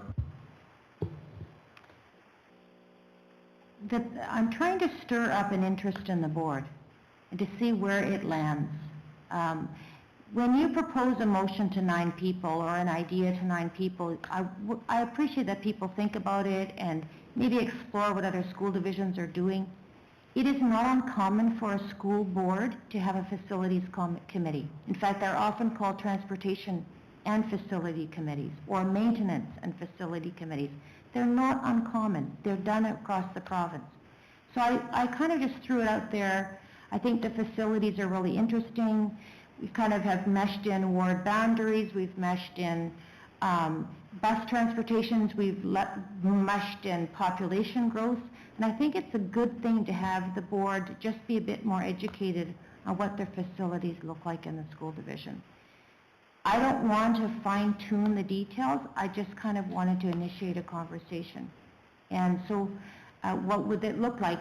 You know, you would use the resources of your staff. You're not stepping on their toes. Stepping on their toes is if I walk into their office and tell them to build a chimney somewhere. That's not what we're doing. We're using the resources that they've provided to us already in the capital plan and other information that we have. And the conversation here is good because it lets me know too, or the board know, the limitations of the staff time that they have. So then that can be discussed as part of the trustees. Well, maybe this is what we can do and this is what we can't do. I really was just curious if there was an interest in it. So I know there were some that were interested. I just would like to have the authority of the board to go ahead and with people that are interested, just to have maybe an initial meeting to discuss whether it goes anywhere. So I think that there's 3 trustees, Diane, you, Karen, and Art, that seem to be potentially interested in it, and if Diane Rowan is interested in it, and if you want to go ahead and I don't see any problem about the 3 or 4 of you getting together, talking a little bit about it, and if you want to then come back with a motion for something with, again, some, I guess, scope to it, then go ahead and do that. I think that you've heard some people are interested in it, some people aren't, but I think that there's nothing wrong with that. So part of it is there's no official committee that's here that you're getting support on, but part of it is that you're looking to bring a motion forward because you would like to go ahead and do something and you would like some more, and you would like to give the other trustees some information, go ahead.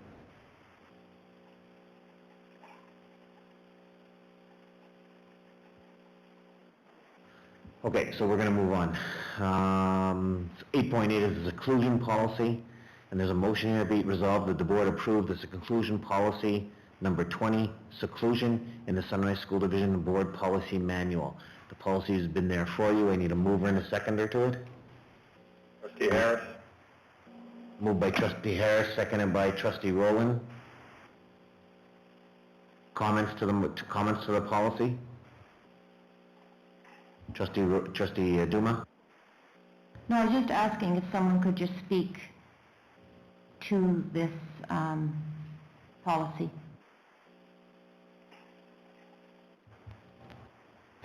So I don't have it up in front of me, but the Last year, there were a number of sessions that some of us were involved in. The department put out you now have the information on the Safe and Caring Schools.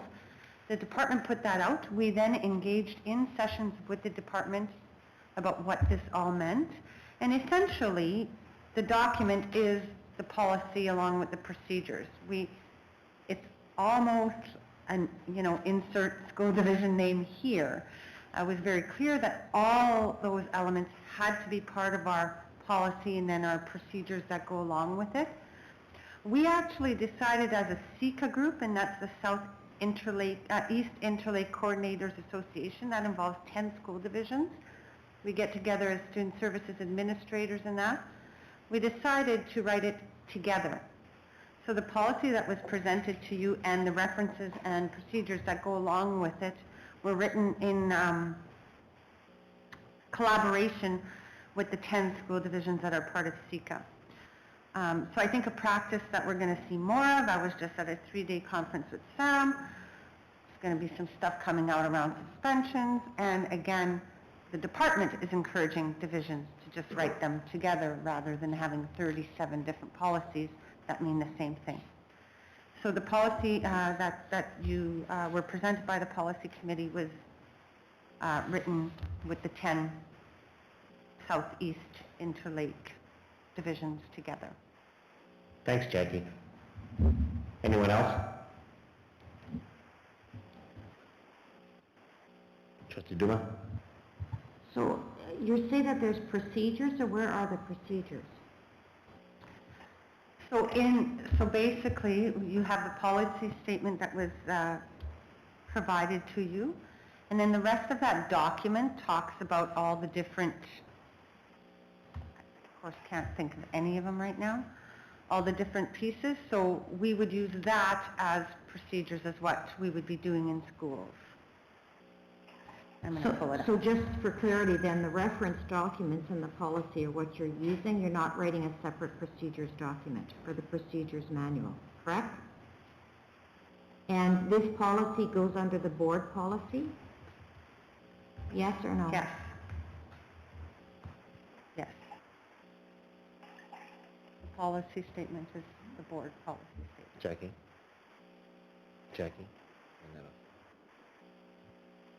So we have policy number 20, seclusion, and that is Sunrise, which has been drafted, Jackie drafted with the other school divisions. There is also another document that came in there with us, and that document talks about safe and caring schools, the directive basically from the province, and it's the use of seclusion, basically putting kids in the corner, punishment, that kind of stuff. And so what it is that in there's a number of guidelines for to go ahead and use. And it's talking about timeouts. Again, it's some really good information for us to go ahead and look at, but we have a policy that we are required to go ahead and have by the department. So that policy is very short, and it's really guiding us towards the Safe and Caring Schools document that the province has put out. That policy that we have, is 2 paragraphs. And the second part of the second paragraph is relating everything to the Safe and Caring Schools.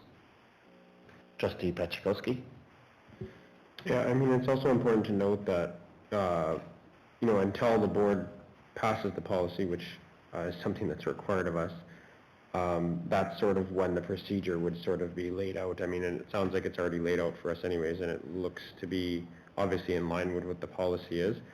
But the policy has to be there first, technically, right? So,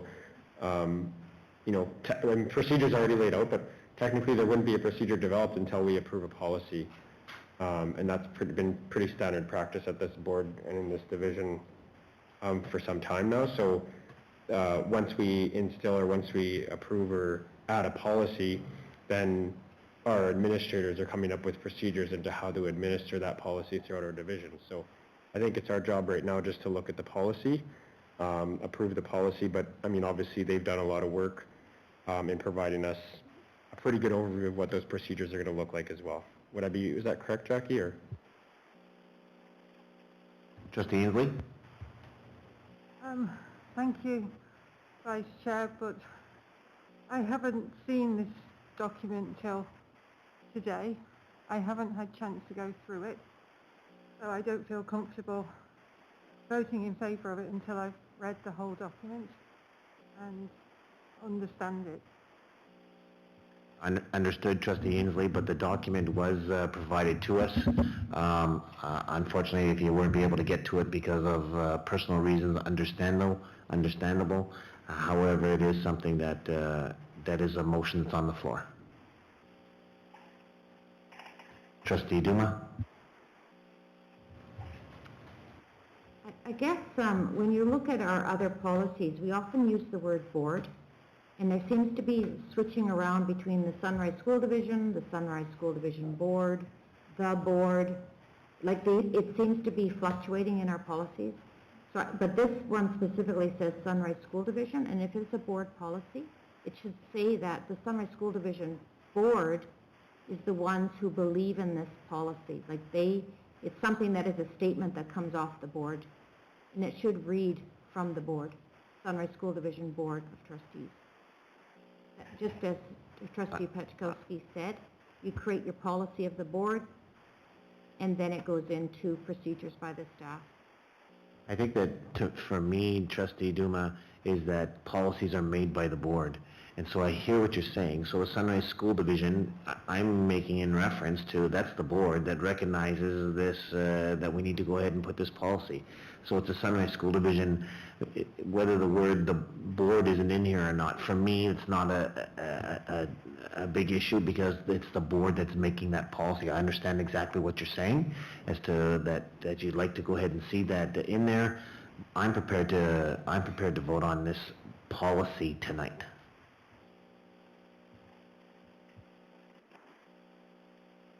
Trustee Inslee? Am I being instructed to vote in favour of this? You're never being instructed. Do you vote however you vote all the time? No one's telling you how to vote. Trustee Duma? Could I make an amendment to put board in? Go, just a second. Trustee Rowan? You're referring to the first sentence of the first paragraph. The first paragraph is just sort of general on behalf of the divisional view. This is as a division what we feel. And the second paragraph is where we do say this is our board responsibility and is the specifics of the seclusion policy. I feel like the division, the first paragraph is intended to be an overview of the division and all employees, staff, and we have clarified it more down. So I don't know that we need to put the board, because I think we have to hold all of the division to that seclusion is what we were trying to imply, is that it's a division-wide thing, and then we, as a board, in the second paragraph, make a commitment to that policy. So I think it's appropriate to not have it in the first one, because we want it for the whole division. Anyways, I think that right now, I'm going to cut the discussion. Right now, Trustee Duma, do you want to go ahead and make an amendment? Okay. So we have the policy in front of us. I think that everybody's had a chance to speak to it. I'm going to call the motion. And we're voting electronically, right, Stacy? Okay, thank you.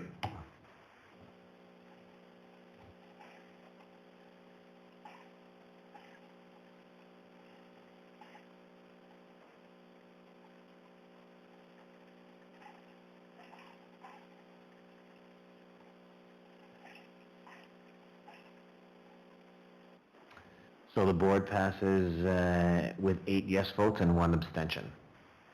Thank you. Committee reports. The Policy Committee. Trustee Harris, is there anything to add from the Policy Committee? Only that we have a meeting in a couple of days. For those on the committee, the agenda is being finalized. My apologies. You'll see it tomorrow morning. Thank you. Thanks, Trustee Harris.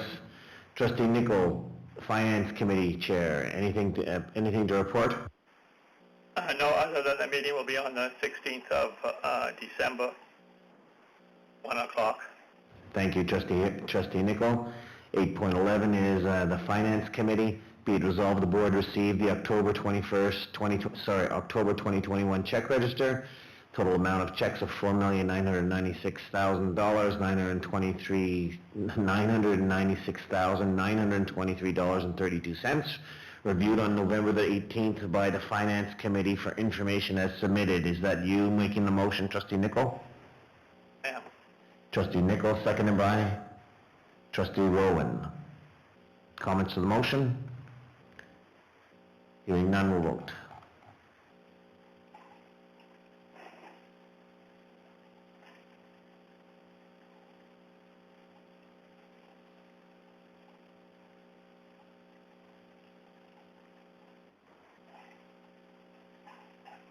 And it passed 9-0. Thank you. Professional development, so the only thing that what we have put on here is the MSBA Fall General Meeting and Region 3. Does anybody want to make any comments about the general meeting or the Region 3 meeting that the majority of us attended? Does anybody want to make any comments to those meetings? Yes. Go ahead, Trustee Nichol. In case I decided I'd make it, because I don't know how many people know that you were nominated for the Region 3 Director. Is that correct? Yes, it is. I'm not quite sure whether you want to make the big announcement, but I thought that for you. No, I don't think it was a big announcement. I just think that when I don't like some of the things that are going on, I just feel that I want to get involved, and I thought that I'd want to get involved with MSBA because do I think that Alan Campbell, he's doing some really good things, but do I think that there's some things that I want to have some influence on about what he's doing? Absolutely. The Region 3 meeting, I've been to a couple of them now, and when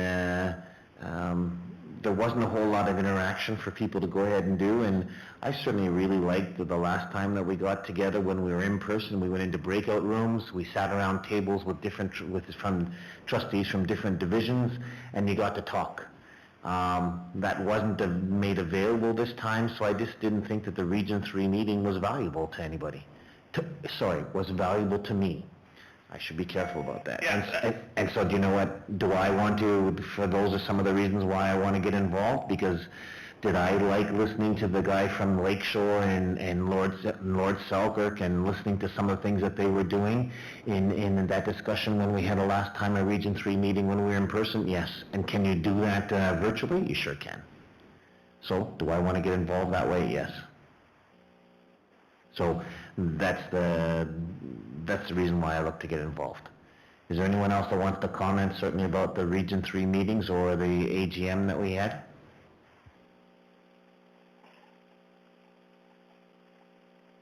Okay, here A little bit. Go ahead, Don. A little bit disappointed in the AGM. All the stuff, they sent me all the stuff, and all I did was listen to them, read it over again. I would rather have spent you can have PD meetings virtually. You don't necessarily have to have it in person. I would rather spend the 3 hours that I spent there. I would have rather spent it with hearing something that helped me develop better as a trustee than looking at all the reports. You talk about all the reports. Well, you gave me all the reports in writing. I can read past and you can speak. So I'd rather read it than listen to them speak. So I wasn't that enthused about the general meeting. Ditto, Don, that's why I want to get involved. Anyone else? Trustee Duma?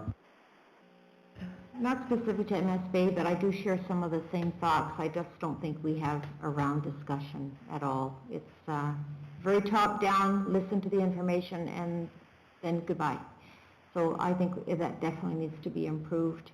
But I wondered if for this section 9.c, add another professional development information with the capsule that's coming up, because I know if you have to get in on the early rate if people want to sign up for it. And I know we've received emails on capsule. So just make sure that it's on the January agenda to make sure that we let Stacy know if anyone's interested in attending. It is remote again this year. Stacy, can you make sure you put that down for us, and so that the people that are involved, that are interested, they can notify you and you can register them? Can you do that for us? Thank you for mentioning that. Okay, so let's move forward. We have a financial monitoring report, 10.1. Be it resolved that the board adopt the financial monitoring report for the month ended October 31st, reviewed by the Finance Committee on November the 18th. Dawn, are you moving this monitoring report? Yes, I am. Seconded by Trustee Paczykowski. Any comments on the monitoring report?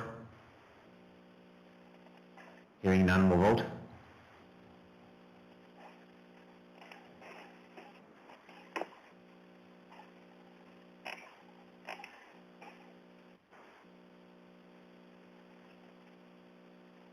And it passed 7-2. Thank you. Chairman? Yes, sir? I believe we skipped over 8.12. Come on. 8.12. Oh, yes, we did. You are right on the ball. Thank you. The Sunrise Education Foundation Committee. Oh, you're really good. Thank you for bringing me back to it. 8.12. So I guess Chair Duma, I'm not sure where we are with this. Hold on. I'm going to let Chair Duma deal with it. I want to make a motion to extend the meeting by 15 minutes if it's required. Seconded by Trustee Duma. Trustee Inslee in favor? No. Trustee Duma? Yes. Trustee Berry? Yes. Trustee Reed? Yes. Trustee Rowland? Yes. Trustee Paczykowski? Yes. Trustee Magna? Yes. Trustee Harris? Yes. Trustee Nichol?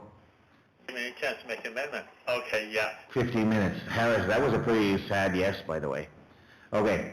Sunrise Education Foundation Committee, Trustee Duma. This is quick, nothing to report. Whoa, and we did all that, Trustee Harris. You set me up there, didn't you? All right. So I did financial monitoring report, board correspondence. There's some information there. Nice to know information that's in there. Upcoming meetings, so January the 4th. Press releases, questions from the public. Scott, do we have any questions from the public?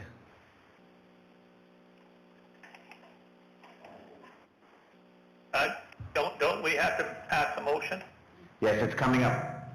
Nothing from the public, Mr. Chair. Okay, so items from in camera. We have a recommendation, be it resolved that the board offer the permanent position of the Oak Bank Elementary School Assistant Principal as recommended by the superintendent. I need a mover and a seconder. Moved by I'll move it. Trustee Nichol, seconded by Trustee Rowland.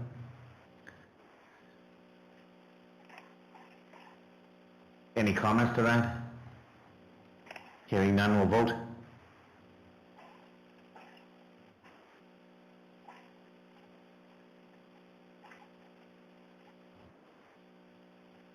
There's nothing else, right?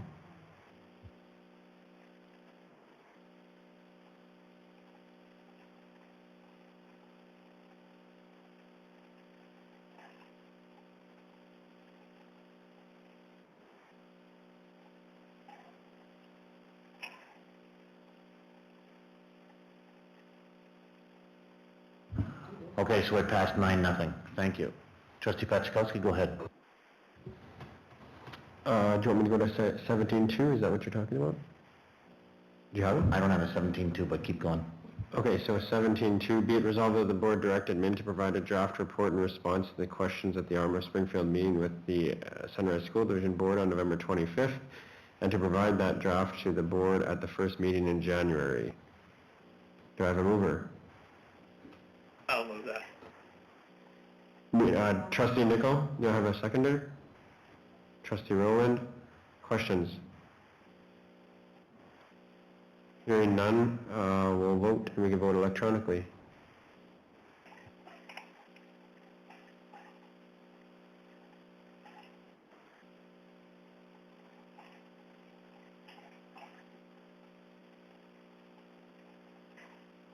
So it passed 9-0. Thank you for that.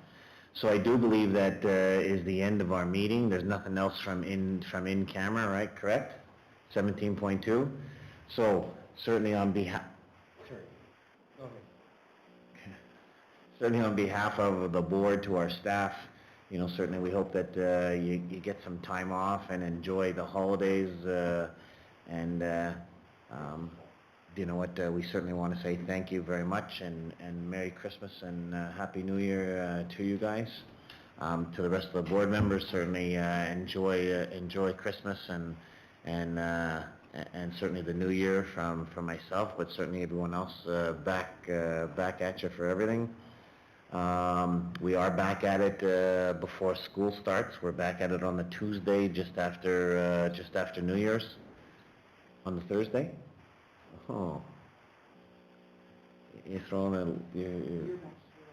Yeah, we're back here on the Tuesday, and the staff and students are back on the Tuesday, on the Thursday, or vice versa, whatever, you guys know what I mean.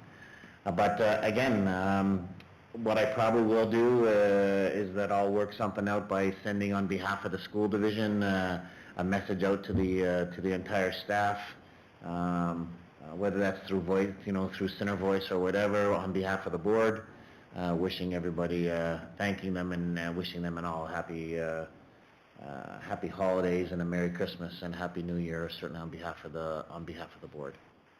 Anybody else want to comment? Is there something that will go in the Clipper? Usually there's something that's posted in there, a Merry Christmas wish, usually done by... Yeah, so could we get a copy of that to the trustees also when things like that go out? Yeah, good point. All right, anyone else? So we're in adjournment, Merry Christmas to everybody. Happy holidays, everyone. Happy holidays, be safe.